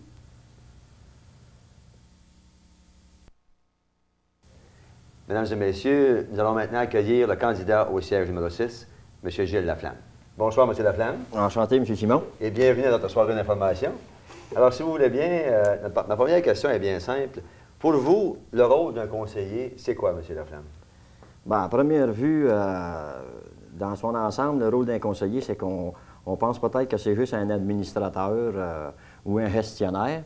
Mais personnellement, je pense que c'est plus que ça. C'est aussi une personne ressource au niveau information, au niveau procédure, etc. Mais c'est aussi un représentant, tant du côté du conseil municipal que du côté de la population envers le conseil. Pour moi, c'est la perception que j'ai du rôle de conseiller. D'accord. Qu'est-ce qui vous motive, en fait, à poser votre candidature à nouveau, M. Laflamme? Bien, ça, c'est au départ, c'est un phénomène intérieur, c'est un goût ou un besoin qu'on ressent de s'impliquer dans son milieu. Puis, suite à ça, c'est évidemment l'appui des gens au travers de tout ça qui fait qu'on se décide à un moment donné de se présenter. En fait, je pense qu'après qu'on a été là une fois, ça ne sort jamais complètement de nous autres, n'est-ce pas? Pas complètement. Oui, d'accord. Alors, durant ton année au sein du conseil municipal, M. Laflamme, à titre de conseiller, quels ont été les dossiers dont vous êtes occupé là-bas? Bien, d'abord, je dois dire que j'ai dû remplacer M. Roger Hyperciel, parce que M. Roger Hyperciel, il avait un mandat de 4 ans. Puis, au bout de 3 ans, il a dû démissionner là, pour des raisons personnelles. Donc, il restait une année au mandat que j'ai complété. Puis j'ai évidemment hérité de ces dossiers, là, qui étaient le Revicentre puis le centre communautaire. Oui, c'était pas des dossiers trop faciles non plus, c'est là? C'était pas des dossiers faciles, sauf que c'était des dossiers plaisants. Oui, d'accord. En général, la population de Papineauville a souvent reproché son manque de transparence à l'administration actuelle. Comment expliquez-vous cette perception des gens? Bien, c'est un fait que c'est pas facile. On a beau suivre les séances de conseil, là, aller à toutes les séances de conseil, sauf que tout ce qu'on sait, c'est une résolution sur les dépenses mensuelles, etc. Mais on n'a pas de document comme tel là, pour suivre l'évolution financière de la municipalité. Mais j'ai peut-être des solutions là, éventuellement à ce problème-là. On va remédier à ça là, dans les années qui s'en viennent. Là. Par contre, je me rappelle, M. Laflamme, il y a quelques années, je devrais dire, parce que dans la petite nation, on avait un résumé à chaque semaine ou une fois par mois, là, je pense, ou 2 fois par mois, des activités, ce qui s'était passé au conseil municipal. Pensez-vous que ça va revenir, cette chronique-là? Bien, l'idée que j'avais d'ailleurs, c'était un peu dans cette formule-là, versus les gens de la municipalité de Papineauville. Je ne sais pas, un document qu'on pourrait brocher là, à l'ordre du jour là, au niveau des séances du conseil. C'est toutes des bonnes raisons, je pense, tout ça. C'est des bonnes idées, je devrais dire. Si vous étiez réélu pour un prochain mandat, quels seraient vos objectifs ou les projets que vous aimeriez réaliser au sein du prochain conseil? Bien là, je pense qu'il faut être prudent. Là. Si on regarde la conjoncture économique actuelle, il faudra probablement prendre ça en considération. Il faudra prendre en considération aussi l'idée de la population. Mais je pense que c'est le conseil dans son ensemble, s'asseoir, puis redéfinir tout ça, redéfinir les priorités, puis sûrement qu'on va sortir des objectifs là, qui devraient correspondre aux besoins de la population. Tout en restant, bien sûr, raisonnable au point de vue des taxes municipales, je crois. Hein? Ah, il faut maintenir un taux de taxe, le taux de taxe actuel, ça c'est sûr. D'accord. Croyez-vous que le village de Papineauville est une municipalité dynamique et prospère, ou que celle-ci est en net recul par rapport aux municipalités environnantes? Bien, en net recul, non. Ça, c'est... évidemment qu'on sent un léger ralentissement actuellement, mais encore là, le contexte économique n'est pas favorable. Sauf qu'on peut sûrement, là, la dynamique est là, est présente. C'est à nous là, de l'exploiter à son maximum. Mais croyez-vous pas, en fait, que le fait de se comparer des fois avec d'autres municipalités, que ça peut motiver certains projets, ça peut accélérer certains projets? Ah, sûrement. Actuellement, il y a des municipalités qui ont des recettes gagnantes. C'est à nous autres de probablement de travailler là-dessus là, pour en trouver une, en adapter une à la municipalité de Papineauville. D'accord. Là, on tombe sur un petit point chaud, je pense, un peu, M. Laflamme. L'été dernier, on a vu ça dans les journaux, moi, j'ai suivi ça dans la petite nation grandement, la population de Papineauville a refusé 3 projets d'emprunt. Alors, croyez-vous qu'elle a ainsi démontré une nette insatisfaction par rapport aux gens déjà en place? Bien, démontrer une nette insatisfaction, je pense pas. Pour moi, le message est clair. Les gens de la population de Papineauville ne veulent pas d'une augmentation du taux d'endettement. C'est juste le message que les gens nous ont passé. C'est à nous autres de nous organiser avec l'enveloppe budgétaire actuelle, puis essayer d'évoluer sans pour autant là, empêcher l'évolution de la municipalité, là, mais opérer là, avec ce qu'on a actuellement. Oui, d'accord, parce que, comme je disais tantôt, on a vu une couple d'articles dans la Petite Nation où on voyait que les gens étaient vraiment, là, ils n'avaient assez, je pense, des dépenses municipales, l'endettement, comme vous le disiez tantôt. Hein. Ah, bien, c'est sûr, il faut quand même les comprendre. Actuellement, il n'y a personne qui est sûr de son emploi. Il y a les nouvelles réformes au niveau gouvernemental actuel, c'est comme un petit peu la Sûreté du Québec. Tout ça fait que les gens sont un peu... ont peur là, de l'endettement de la municipalité. D'accord. Alors, pensez-vous que la population de Papineauville est bien desservie en matière de services et d'activités, compte tenu qu'elle est parmi les municipalités dont le niveau de taxe est le plus élevé, M. Laflamme? Bien, Papineauville, c'est sûr que Papineauville est très bien desservie au niveau des services. Je dirais même qu'on a peut-être 2 points additionnels. C'est qu'actuellement, on a une usine d'épuration qu'on ne trouve pas dans d'autres municipalités. Je pense que c'est un plus pour nous autres. Puis, il y a aussi, suite aux semaines que j'ai passées, j'ai remarqué qu'on avait, au niveau de la population, un accueil très chaleureux. Je pense que pour moi, c'est un autre facteur additionnel, ça. au niveau de la municipalité. D'accord. Ma dernière question est celle-ci, M. Laflamme. Si vous aviez à convaincre un contribuable indécis à voter pour vous, plutôt que pour un autre, que pour un adversaire, quels seraient vos arguments à ce moment-là? Bien, comme je l'ai dit tantôt, ça fait 1 an déjà que je siège au conseil municipal. Je sais très bien, je connais parfaitement les besoins de la population. Dans cette année-là, c'est sûr que c'est une année de formation, à l'intérieur de laquelle on se trempe dans les dossiers, etc. Donc, je suis parfaitement en mesure de savoir ce que les gens ont besoin dans l'avenir. Et puis, si, en toute humilité, honnêteté, si je n'avais pas les compétences ou les habiletés pour remplir le mandat, je n'aurais pas renouvelé. Ouais. Vous avez raison quand vous dites qu'un an, c'est court quand même pour se mettre au courant de tous les dossiers et puis de prendre l'expérience aussi. Bien, exactement, c'est ça, là. Bien, on a quand même, ça nous donne quand même l'année là, pour analyser tous ces dossiers-là, là, puis se donner un enlignement. Là. OK. Alors, à vous aussi, M. Laflamme, je vous souhaite bonne chance. Et puis, je vous remercie d'avoir assisté à notre rencontre d'information. Merci beaucoup, M. Simon. D'accord.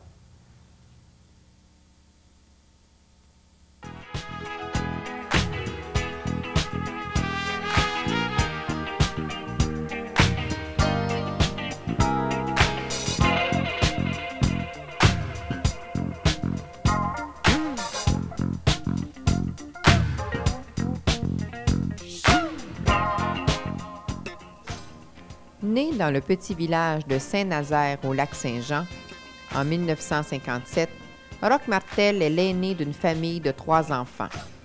Il fera ses études primaires et secondaires chez lui pour ensuite poursuivre ses études collégiales à Rivière-du-Loup. Grand sportif, amateur de plein air, Roch sera toujours attiré par Dame Nature. Tant et si bien qu'après ses études au cégep de Rivière-du-Loup, il décide d'y orienter sa carrière. En 1976, on retrouve Roch inscrit en récréologie à l'Université d'Ottawa, où il étudiera pendant 4 ans. C'est là qu'il obtiendra son baccalauréat en récréologie en 1980. Roch a pour compagne de vie Manon Renaud, elle-même originaire du Lac-Saint-Jean.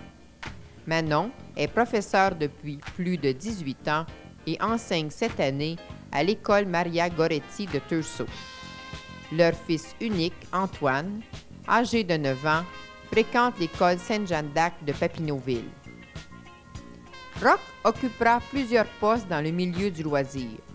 C'est à Chénéville qu'il fera ses premières armes en 1981 à titre de responsable technique et administratif de la Régie du loisir. Ses connaissances et ses compétences auront vite fait de le démarquer auprès de ses pairs. En 1984, le poste de directeur général du CRLO à Hull devient vacant.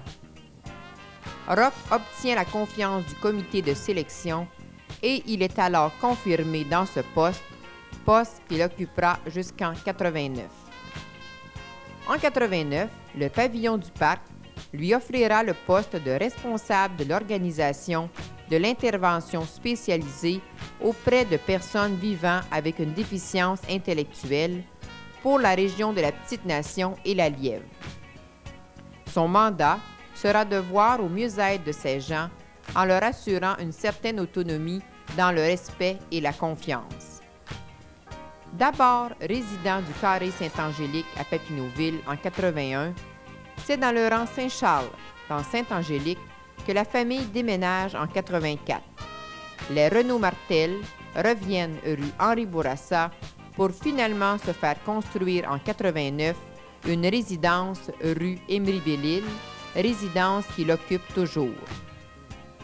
Depuis plus de 12 ans, la famille Renaud Martel participe à la vie communautaire de Papineauville. Et aujourd'hui, Roch veut travailler plus particulièrement au mieux-être de sa collectivité, qui, en cette période difficile, a grand besoin d'un rassembleur, d'un homme d'équipe avec une vision à long terme de son devenir. Un homme qui sait allier démocratie et développement.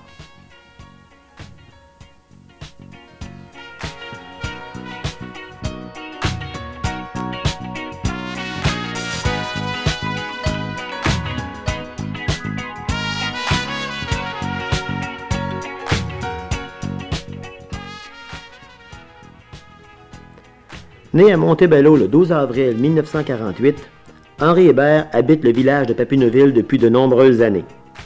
Issu d'une famille de politiciens, M. Hébert pourrait être qualifié de vieux routier dans ce domaine. Militant dans différentes organisations politiques, il a entre autres brigué l'investiture du Parti libéral provincial en 1988 dans Papineau. Fort de ses expériences, c'est surtout au niveau local que son influence a été déterminante. Commissaire d'école à la commission scolaire Seigneurie depuis 1971, il occupe entre autres le poste de maire de Papineauville depuis 1981. Homme d'affaires dans l'âme, M. Hébert a œuvré dans diverses compagnies. Il a entre autres été président de la compagnie de transport Henri Hébert Incorporée, spécialisée dans le transport du lait. Aujourd'hui, il consacre la bonne majeure partie de son temps à gérer les activités de la ferme Salomon, entreprise spécialisée dans l'élevage et l'entraînement des chevaux de course. Victime d'un incendie il y a quelques années, il a su relever l'entreprise grâce surtout à l'affection et à l'amour qu'il porte pour ses bêtes.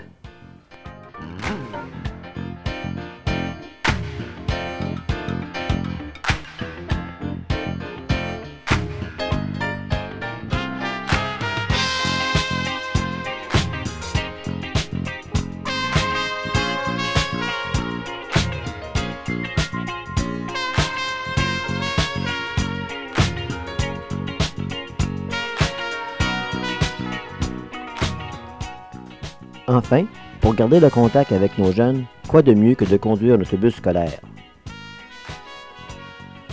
De par son poste de maire, son nom a été étroitement associé à de grands projets dans notre village. Salles communautaires, arénas, HLM, épuration et autres. Ces nombreuses activités ne l'ont pas empêché toutefois de fonder une famille avec son épouse Madeleine Blais. 3 enfants, Brigitte, Benoît, Chantal. Et surtout, 3 petits-enfants assurent sa béquille de vieillesse. Jérémie, Élodie et Francis. Henri Hébert s'est fait connaître comme un politicien agressif. Sa verve et ses discours ont fait de lui un politicien de première ligne. Le 7 novembre prochain, M. Hébert demandera à la population de lui faire confiance pour un nouveau mandat. Cette année, l'opposition semble bien structurée et organisée. La lutte sera de tous les instants. Mais M. Hébert connaît bien les règles de la démocratie. Porte-à-porte, assemblée de cuisine, cabale font partie des règles du jeu. C'est donc avec confiance qu'il se sent prêt à faire face à l'électorat.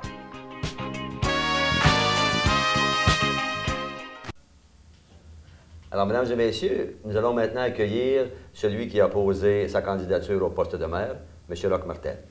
Bonsoir, M. Martel. Bonsoir. Et bienvenue à notre émission d'information. Merci. Première question, vous devrez dire ceci, M. Martel. Chose certaine, vous n'avez pas caché à personne votre intention de vous présenter à la mairie.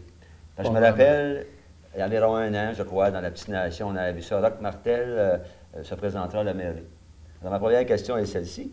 Quels sont les motifs qui vous ont poussé à poser votre candidature à la mairie, M. Martel? Bien, c'est assez simple. Hein? J'ai du temps, j'ai de l'énergie, j'ai des compétences, puis je veux les offrir à la population. C'est un peu le leitmotiv là, qui m'a poussé à me présenter à la mairie. Maintenant, ce qui a été l'élément déclencheur, c'est qu'il y a 1 an, ça fait 1 an que j'ai annoncé ma candidature, il y a des gens qui sont venus me voir chez moi avec une pétition qui contenait 250 signatures. La pétition me demandait si j'étais intéressé à me présenter à la mairie et les gens disaient, si vous êtes intéressé, nous, on est prêts à vous appuyer, à travailler avec vous pendant l'année qui va suivre et on va vous appuyer et on ne vous laissera pas tomber jusqu'à la mairie. Finalement, ça a été vraiment l'élément déclencheur.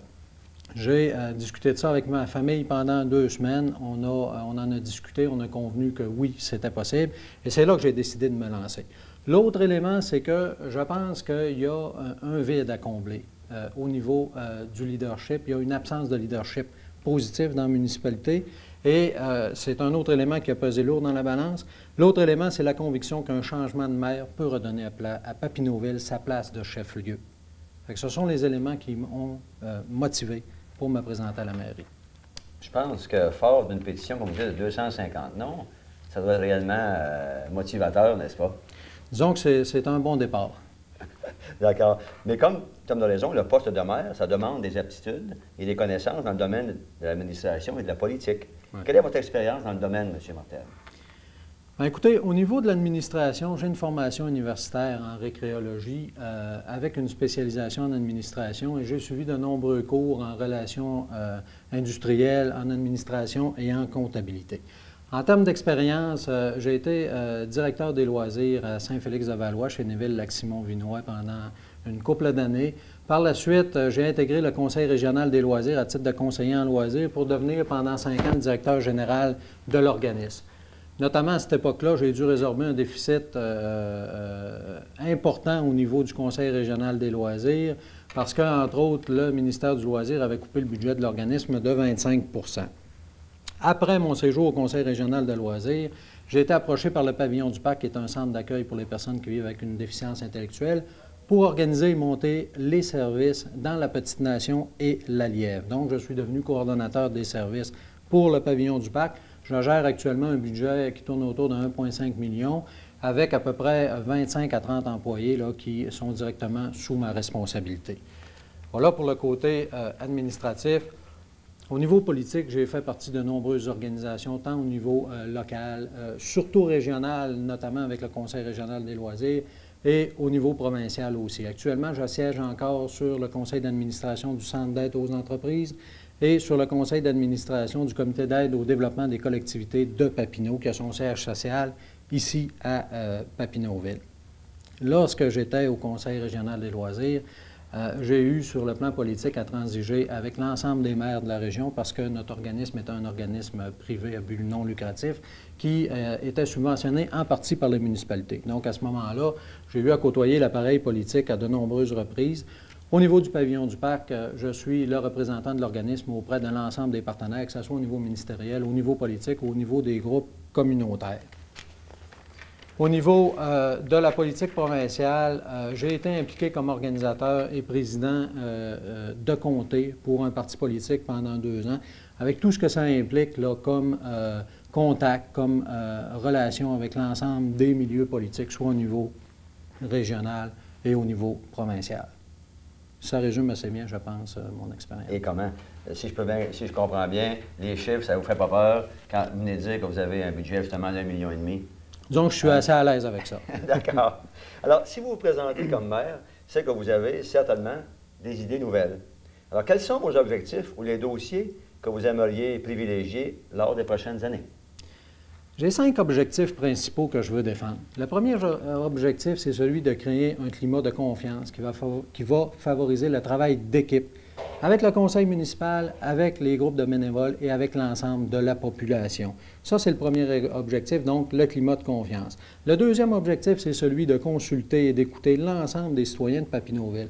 Moi, j'ai toujours comme position qu'il y a plus d'idées et de jus, entre parenthèses, dans 1600 têtes ou auprès de 1600 personnes que dans une seule tête ou auprès d'une seule personne. Le troisième objectif, c'est celui de la transparence budgétaire et administrative, ainsi que celui de l'équité dans l'application de la réglementation pour l'ensemble des citoyens. J'ai un quatrième objectif, qui est celui de doter la municipalité d'un plan de développement selon nos moyens et selon nos besoins. Et ça, c'est un objectif fondamental. Le cinquième objectif, enfin, c'est celui de mettre en place des mécanismes de gestion et de contrôle qui soient efficaces et qui répondent aux réalités de la gestion municipale de 1993, bientôt 1994. Il y a 3 grands dossiers que je veux privilégier. Le premier, c'est celui de l'organisation d'une consultation annuelle des citoyens et des citoyennes de Papineauville. Et par ça, ce qu'on va faire, on va évaluer les besoins. On va se donner des priorités collectives, puis on va favoriser la concertation autour de projets de développement concrets. Ça, c'est le premier dossier. Le deuxième, c'est celui, bien sûr, de l'élaboration du plan de développement dont je parlais tout à l'heure. Et en termes de contenu, il y a plusieurs éléments qui devront être inclus à l'intérieur du plan de développement. Il y a celui qui concerne toute la construction domiciliaire qui est relativement au ralenti depuis quelques années dans Papineauville. Il y a celui des travaux publics, c'est-à-dire il faut parler d'entretien et de développement au niveau des travaux publics. Il y a le fameux dossier des loisirs, notamment au niveau des structures municipales, au niveau du centre communautaire et de l'aréna, dans lequel il va falloir prendre certaines décisions parce que ça coûte cher et il faut optimaliser l'utilisation de ces équipements-là. Et il y a le dossier, toujours dans le domaine du loisir, du développement d'activités et de projets pour tous, puis notamment au niveau de la jeunesse, puis au niveau des aînés. Je pense qu'il faut particulièrement s'occuper de ces clientèles-là. Les deux derniers points en termes de contenu du plan de développement, c'est ce qui concerne le développement commercial et touristique. Je pense qu'on a un potentiel touristique intéressant. Il faut le développer. Au niveau commercial, c'est la même chose. Il faut se concerter avec les gens d'affaires. Et enfin, c'est le projet Revissante. Une fois Revissante, comme vous dites. Oui, moi, à mon avis, c'est très clair. Maintenant, dans la question du financement, il faudra s'entendre comment on va le financer. Les gens ont dit non à l'emprunt. Il faudra le prévoir dans le budget. Justement, on arrive à ça, M. Martel. Vous venez de mentionner d'ailleurs, il faut vivre selon nos moyens, selon nos besoins. Alors justement, l'été dernier, la population a refusé 3 projets d'emprunt à l'administration Hébert. Le maire sortant a laissé sous-entendre que vous étiez à l'origine de ce mouvement contestataire. Est-ce que c'est vrai? Et comment interpréter la réaction de la population face à ce refus? C'est intéressant, ça. D'abord, c'est faux. Je n'étais pas à l'origine de la contestation. Ce fut un mouvement spontané et généralisé de gens qui ont décidé de s'occuper de leurs affaires municipales. Puis ça, dans ce sens-là, moi, je trouve ça intéressant et positif. Maintenant, moi, personnellement, j'ai fait mon devoir de citoyen, ce que je croyais mon devoir, puis j'ai voté contre le projet. Maintenant, comment on peut l'interpréter? C'est bien sûr que moi, j'ai mon interprétation. À mon avis, ce que les gens ont dit, c'est assez. On va se donner des priorités selon nos besoins. On va planifier sur plusieurs années. On veut savoir comment dépenser notre argent et avoir notre mot à dire là-dedans. Puis ça, c'est simple et c'est intéressant. Les gens ont dit on est à la limite de ce qu'on peut payer. Il y a des gens qui, comme on dit, qui tirent le diable par la queue dans notre village et qui ont de la misère à rejoindre les deux bouts.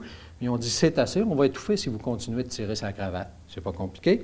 Les gens ont dit on veut du développement, mais pas de façon anarchique, puis pas à n'importe quel prix. On ne veut pas rester sur place, mais on veut savoir combien ça va coûter et où on s'en va. Les gens ont dit, on veut être écoutés, on a des idées, des opinions, puis on utilise les mécanismes démocratiquement mis à notre disposition, et ça, c'est intéressant. Alors, ma 5e question est celle-ci. Si vous aviez des commentaires à adresser à l'administration Hébert, quels seraient-ils? Bien, écoutez, moi, je suis arrivé à Papineauville en 81. À ce moment-là, la municipalité, c'était dynamique, c'était positif, il y avait une fierté, il y avait des projets, il y avait des activités, puis on a choisi Papineauville parce qu'on aimait le village. Aujourd'hui, depuis 3-4 ans, on remarque qu'il y a un climat de morosité, de négativisme, une espèce de perte de confiance envers les élus municipaux. À mon avis, c'est imputable, en partie en tout cas, à l'administration du maire Hébert. Un premier élément, c'est sûrement celui d'un manque de transparence au niveau de la gestion des affaires municipales. Le deuxième élément, on pourrait l'attribuer, à mon avis, à l'absence de consultation et d'écoute. Et on a eu un bel exemple avec le règlement d'emprunt. Les gens se sont prononcés. Ils sont sortis, il y a beaucoup de gens qui sont sortis pour se faire dire par la suite, bien, écoutez, là, vous nous avez dit ce que vous pensiez, mais vous n'étiez peut-être pas au courant de tous les éléments du dossier. On consulte ou on ne consulte pas. Et à un moment donné, il n'y a pas d'entre-deux. Les gens sont sortis, c'est démocratique. L'autre élément, à mon avis, c'est l'absence de planification au niveau des affaires municipales. Qu'on pense au niveau budgétaire, qu'on pense au niveau domiciliaire, qu'on pense au niveau des infrastructures. Je vais vous donner l'exemple de la pompe qui achemine l'eau. La pompe est maganée, tout le monde nous dit qu'il faut la changer, mais il n'y a personne qui a prévu qu'on allait la changer dans 1 an, 2 ans ou 3 ans. À un moment donné, il va falloir qu'on planifie. Et puis, on pourrait parler de certains choix qui sont douteux au niveau de certaines priorités. Je pourrais vous en nommer plusieurs, mais on n'embarquera pas là-dedans. L'autre élément, l'absence de support au niveau de différents groupes bénévoles. Il y avait des groupes avant ça, que ce soit la Corporation de loisirs, etc., etc. Ça fait 2-3 ans qu'on n'a pas eu de carnaval, il n'y a pas eu de fête de la Saint-Jean. Ça marche au ralenti. Les gens nous disent, on ne veut plus s'impliquer, on est tanné, on attend qu'il y ait un changement. Les bénévoles sont essoufflés comme ça, si je comprends bien. Les bénévoles sont essoufflés, mais je pense que ça ne prendrait pas grand-chose pour réactiver, allumer la flamme. Peut-être un changement en mairie. D'accord. M. Martel, il nous reste seulement 2 minutes. Oui. Face à l'éventualité de votre élection, quels moyens prendriez-vous pour rallier tous les conseillers afin de former une équipe solide? Écoute, à mon avis, je n'aurais pas besoin de prendre beaucoup de moyens parce que je pense que les gens qui sont élus et ceux qui vont être élus partagent des objectifs communs, qui sont ceux d'aider la collectivité, de servir puis de donner du temps, qui sont ceux de voir à développer notre municipalité, qui sont ceux de la primauté des intérêts collectifs plutôt que des intérêts individuels et ceux d'une gestion efficace des deniers publics. Et dans ce sens-là, je ne vois pas pourquoi on aurait besoin de se chicaner puis d'essayer de négocier puis rallier les gens. Puis d'ailleurs, je me suis présenté seul et non pas avec une équipe de conseillers exactement pour ne pas semer la zizanie puis avoir à gérer différents clans. D'accord. Alors, brièvement, M. Martel, si vous aviez à convaincre un contribuable indécis de voter pour vous, quels seraient vos arguments? Et on se quitte là-dessus après ça. Écoute, moi, je vous offre de gérer vos taxes efficacement. Je vous offre de planifier le développement. Je vous offre de créer un climat de confiance, de mettre fin aux chicanes, de consulter, d'écouter, puis de travailler en équipe. Alors voilà, malheureusement, c'est tout le temps que Je nous vous avons. remercie. M. Martel, bonne chance. Et je vous remercie d'avoir assisté à notre rencontre d'information. Merci. Merci bien.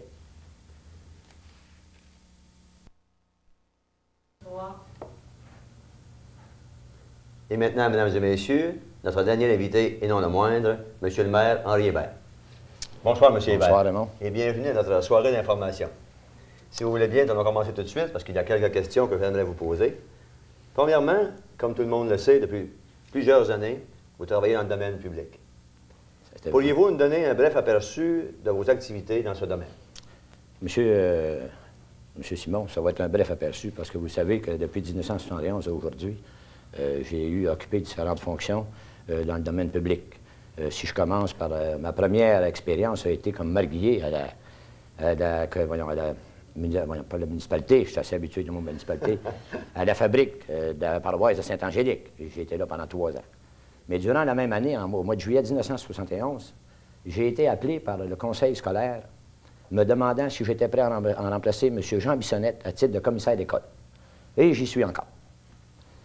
Ceci m'a permis, de 1972 à 1984, d'être membre au comité exécutif de la commission scolaire Seigneurie. En même temps, vous savez que dans le temps, il y avait la commission scolaire régionale Papineau. Donc, de 1971 à 1983, j'ai siégé à la commission scolaire régionale Papineau. Et de 1975 à 1982, j'étais aussi membre du comité exécutif. Et alors arrive, en 1981, après une élection scolaire que j'ai gagnée, on m'a demandé si je voulais être maire de Papineauville, suite au non-renouvellement de mandat de M. Roger Perciel. Donc, j'ai été élu par acclamation en 1981, 1983, 1985. En 1987, j'ai eu une élection, ainsi qu'en 1989. Et depuis ce temps-là, je suis maire de la municipalité de Papineauville. Ceci m'a permis d'être membre de l'exécutif à la MRC Papineau de 84 à 86 et de 87 à aujourd'hui comme préfet suppléant. J'ai aussi vécu l'expérience du sommet économique. C'est résumé, mais ça vous donne une idée de tout ce qu'on a pu toucher depuis ce temps-là. Donc, 34 ans cumulatifs au niveau de ma communauté. En effet, c'est tout un arrière. Vous avez beaucoup d'expérience depuis ces nombreuses années. Ce que j'allais dire, c'est que je savais que vous aviez plusieurs années en domaine public, mais là, vous m'avez vraiment donné un aperçu plus global de tout ça. Alors, ma deuxième question, M. le maire, est celle-ci. Vous demandez à la population, justement, en 1993, de vous élire pour un 5e mandat, si je ne m'abuse. Alors, pourriez-vous nous faire le bilan des dernières réalisations dont vous êtes l'instigateur lors des mandats précédents? Bon, c'est entendu que c'est un bilan sommaire. Je vais y aller sur les grosses réalisations. J'ai bien entendu qu'à travers tout ça, il y a beaucoup de choses qu'on ne pourra pas énumérer ici, à faute de temps. Lorsque j'ai été élu maire en 1981, mon premier mandat a été de finaliser les négociations du bail avec le bureau d'enregistrement, c'est-à-dire avec la Société immobilière du Québec. Ça, c'est un dossier qui était assez long parce qu'on négociait quand même avec le gouvernement. Mais on a réussi et on a maintenu le bureau d'enregistrement ici à Papineauville. Le deuxième dossier qui me préoccupait beaucoup, c'était cet édifice Henri Bourassa était supposé d'être acheté par les 3 municipalités, c'est-à-dire la MRC, la municipalité de Papineauville et Saint-Angélique. Mais à ce moment-là, la loi ne le permettait pas. Donc, on a vendu l'édifice à la MRC Papineau pour maintenir le siège social à Papineauville. Bien entendu, j'ai eu le gros dossier d'épuration des eaux, un dossier de 4 millions qui nous a coûté 250 000 au contribuable. Oui, je me souviens de ça, oui. Donc, on épure nos eaux. On était la seule municipalité dans le coin. Il y en a d'autres qui s'en viennent, là, qui ont commencé, exemple Montebello et Saint-André. J'ai bien entendu le dossier du centre communautaire qui était assez ardu. L'implantation du centre à l'arrière de Polyvalente. Pourquoi? Pour que nos jeunes de toute la région puissent en bénéficier pendant les heures de jour. C'est des dossiers que j'ai... Maintenant, nous avons à l'intérieur l'aréna, un studio de conditionnement physique. Un autre dossier qui m'a préoccupé beaucoup et que j'ai eu beaucoup de difficultés, étant donné que tout le monde était à Papineauville, les fameux locales pour les gardes de chasse. Si vous vous rappelez bien, ça a fait les journaux. Oui. Après ça, j'ai obtenu le bureau de véhicules automobiles lorsque les caisses sont laissées, les enregistrements, les permis de conduire, ainsi de suite. C'est quand même un emploi écart qui est ici à Papineauville.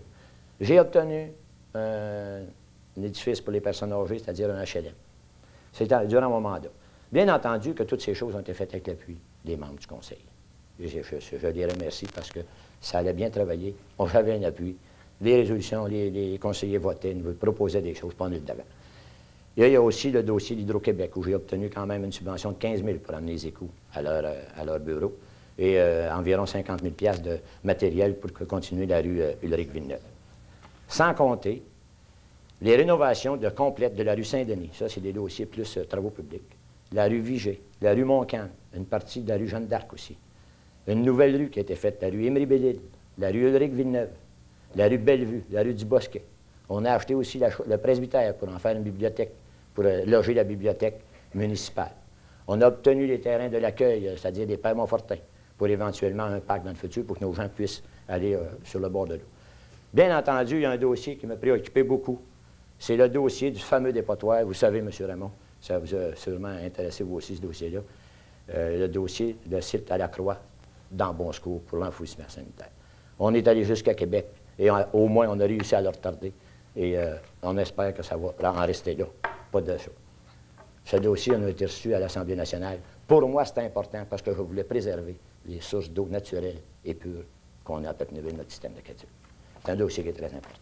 Il y en aurait beaucoup d'autres, mais vous comprenez que notre temps est limité, donc je vous repasse la parole, M. Raymond. Oui, bien sûr. Vous avez mentionné justement les sources naturelles. Tantôt, on en parlait, comment vous aviez de la bonne eau ici à Pepineville. Oui, il serait malheureux justement que les sources soient contaminées un jour par toutes sortes de déchets ou d'autres liquides. Alors, la troisième question maintenant, M. le maire. Si vous êtes réélu là, pour un 5e mandat, quels seront vos objectifs ou encore, quels sont les dossiers que vous aimeriez privilégier? Comme je l'ai fait en 1989, lors de ma dernière campagne électorale, j'avais dit aux contribuables de Pepineville qu'on ferait un gel de taxes à Pepineville. Il est bien entendu que la municipalité, on a respecté la promesse qu'on avait faite, à l'exception de la réforme Ryan que touchait toutes les municipalités, et Pepineville un petit peu plus à cause des enlieux de taxes sur la polyvalente qui nous a coûté 15 cents de plus les autres municipalités. Ma priorité pour les 4 prochaines années, c'est de maintenir les taxes au niveau actuel. Je m'engage à le faire comme je l'ai fait en 89. Bien entendu, si le gouvernement ne nous envoie pas une bombe sur la tête en cours comme ils l'ont fait par le passé. Deuxièmement, suivre attentivement les dossiers régionaux qui nous préoccupent, nous, les petites municipalités. Bien entendu, je reviens avec le site d'enfouissement lors de l'adoption de la phase du schéma 2. C'est très important d'être attentif à ça puis de surveiller notre acquis. Poursuivre les négociations avec Sainte-Angélique sur les ententes déjà existantes et d'autres à venir. Je pense que c'est important. Favoriser, bien entendu, et je le dis, la poursuite de l'étude sur la fusion selon les nouvelles normes que le ministère des Affaires municipales a soumis cet été. En tout cas, il y a des ajouts dans les montants. Et je pense que ce serait très intéressant. Si on parle de dossier d'eau avec Pepineville-Sainte-Angélique, je pense qu'on pourrait aller chercher jusqu'à entre 800 000 et 1 million de $ si on parlait de fusion. Je pense que c'est important. Il va falloir que nos contribuables et les contribuables de Sainte-Angélique aient leur juste dans ce dossier-là. Je pense qu'il va falloir les informer. Et c'est un dossier qui est, quand même, lorsqu'on parle d'1 million pour 2 petites municipalités, vous comprendrez avec moi, M. Raymond, que c'est très important. On ne peut pas laisser passer cette manne. Parce que si on ne la prend pas, on ne l'aura pas plus tard. Vous comprenez? Faire le suivi, bien entendu, des dossiers qui ne sont pas terminés. Il y a toujours des dossiers dans une municipalité, lorsque ça bouge un peu, il y a toujours des dossiers qui ne sont pas terminés. Vous pensez à quoi, M. le maire, entre autres? Bien, vous savez, il y a des nos chez nous, là, on a des travaux à faire le suivi dans nos... Exemple, on a des trottoirs qu'il va falloir mettre l'accent là-dessus l'an prochain. C'est un dossier, je parle des dossiers de travaux publics. Parce que lorsqu'on a fait le centre communautaire, c'est bien entendu qu'on a diminué un peu nos argents. On a mis moins d'argent sur les travaux publics, mais c'est que le centre communautaire, là, il va falloir en mettre plus sur les travaux publics. Exemple, trottoir. OK. Alors, M. le maire, ce que nous allons faire, parce qu'il nous reste seulement 3 minutes, vous avez tantôt mentionné Sainte-Angélique. Je vais passer à la question 7, parce que je la trouve justement à point, celle-là. Alors, nous savons que les relations entre les deux municipalités de Papineauville et Sainte-Angélique ne sont pas toujours harmonieuses. Alors, croyez-vous que ces relations pourront un jour se normaliser, et ce, dans l'objectif d'une fusion éventuelle, telle que souhaitée par le milieu des affaires municipales? Bon, M. Raymond, je ne suis pas tout à fait d'accord avec cette affirmation, car nous avons quand même une bonne entente en ce qui concerne la bibliothèque et le service incendie. Par contre, je voudrais préciser ici que nous sommes en négociation concernant l'entente sur les services de loisirs et de différents locaux mis à la disposition de la municipalité de Sainte-Angélique pour leurs contribuables. Car nous croyons que nous ne sommes pas suffisamment compensés monétairement. Je pense que vous avez vécu la même expérience sur la fin de l'année dernière à Montebello et Bonsco. Je pense qu'on est en droit pour nos contribuables de demander certaines surplus monétaires. OK. Une petite question ici qui me tient un peu à cœur, la question numéro 5, M. le maire. Comment expliquez-vous que le développement des municipalités de Saint-André et de Montebello, en ce qui a trait au développement domiciliaire, prennent de l'ampleur, alors qu'ici, il est stagnant? Monsieur Raymond, je répondrai à cette question en vous disant que j'entends cette affirmation depuis quelques années. Pourtant, les rôles d'évaluation déposés le 30 septembre 1993 nous démontrent une toute autre réalité. Évaluation municipale de Saint-André-Avelin, 50 millions. Évaluation de Montebello, 49 millions. Et évaluation de Papineauville, 70 millions. Je voudrais rajouter aussi qu'à Montebello, il y a un beau développement qui s'est fait dernièrement. Il s'est construit 13 maisons en 3 ans. Cette année, nous, à Papineauville, nous avons 10 demandes de permis de construction de maisons. Il y a des années que c'est moins, mais il y a des années que c'est plus. Je dois rajouter ici que nous avons maintenu une moyenne de 10 maisons par année depuis 12 ans. Donc, la moyenne se maintient. Je veux rajouter à ça aussi qu'il y a eu pendant cette période les 2 centres d'achat qui se sont construits à l'est et à l'ouest du village. On a eu l'agrandissement du garage Gaétan-Haute. On a eu l'imprimerie de Papineauville et on a eu le centre d'Hydro-Québec qui donne en tout et partout une évaluation totalisant plus de 5 500 000 $.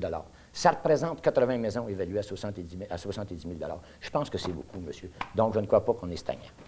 OK. Alors, une dernière question. Si vous aviez à convaincre un contribuable indécis à voter pour vous plutôt que pour un adversaire, quels seraient vos arguments, M. le maire? Monsieur Simon, je vous dirais que je vais lui parler de ma disponibilité. J'en ai fait des heures pour la municipalité, je l'ai fait, j'ai aimé ça, je l'ai fait avec mon cœur. Puis maire, c'est pas seulement de présider une assemblée, c'est de conduire des dossiers à bonne fin. Les réunions de comité, les réunions, les représentations qu'il faut faire à MRC, les représentations qu'il faut faire à l'Outaouais, c'est beaucoup de choses. Mais ma disponibilité est là, puis je pense qu'un maire à Papineauville se doit d'avoir du temps parce qu'il y a beaucoup de dossiers. J'ai aussi mon honnêteté. J'ai toujours traité tous les contribuables, quels qu'ils soient, sur un même pied d'égalité. De plus, mon agressivité. Pour obtenir de quoi des paliers supérieurs du gouvernement, il faut être agressif de temps en temps et être tenace, ne pas lâcher. Je pense que je l'ai prouvé, parce que je vous ai énuméré plus tôt, M. Simon, dans mes 12 dernières années, avec toutes les réalisations qu'on a faites à Papineauville. La municipalité, pour moi, c'est prioritaire et j'ai à cœur que Papineauville demeure la municipalité où il fait bon vivre. Merci beaucoup. Monsieur le maire, je vous remercie de vous être prêté à cette entrevue. Merci encore. Ça m'a fait plaisir.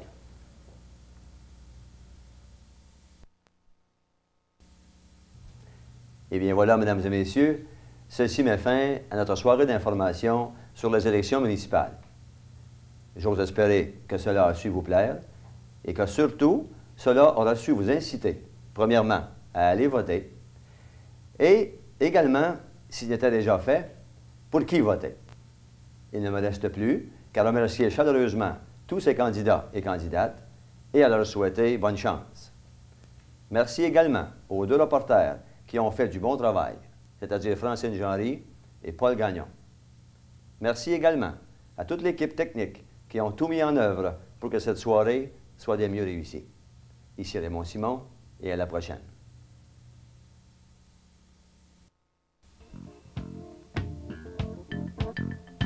Ah.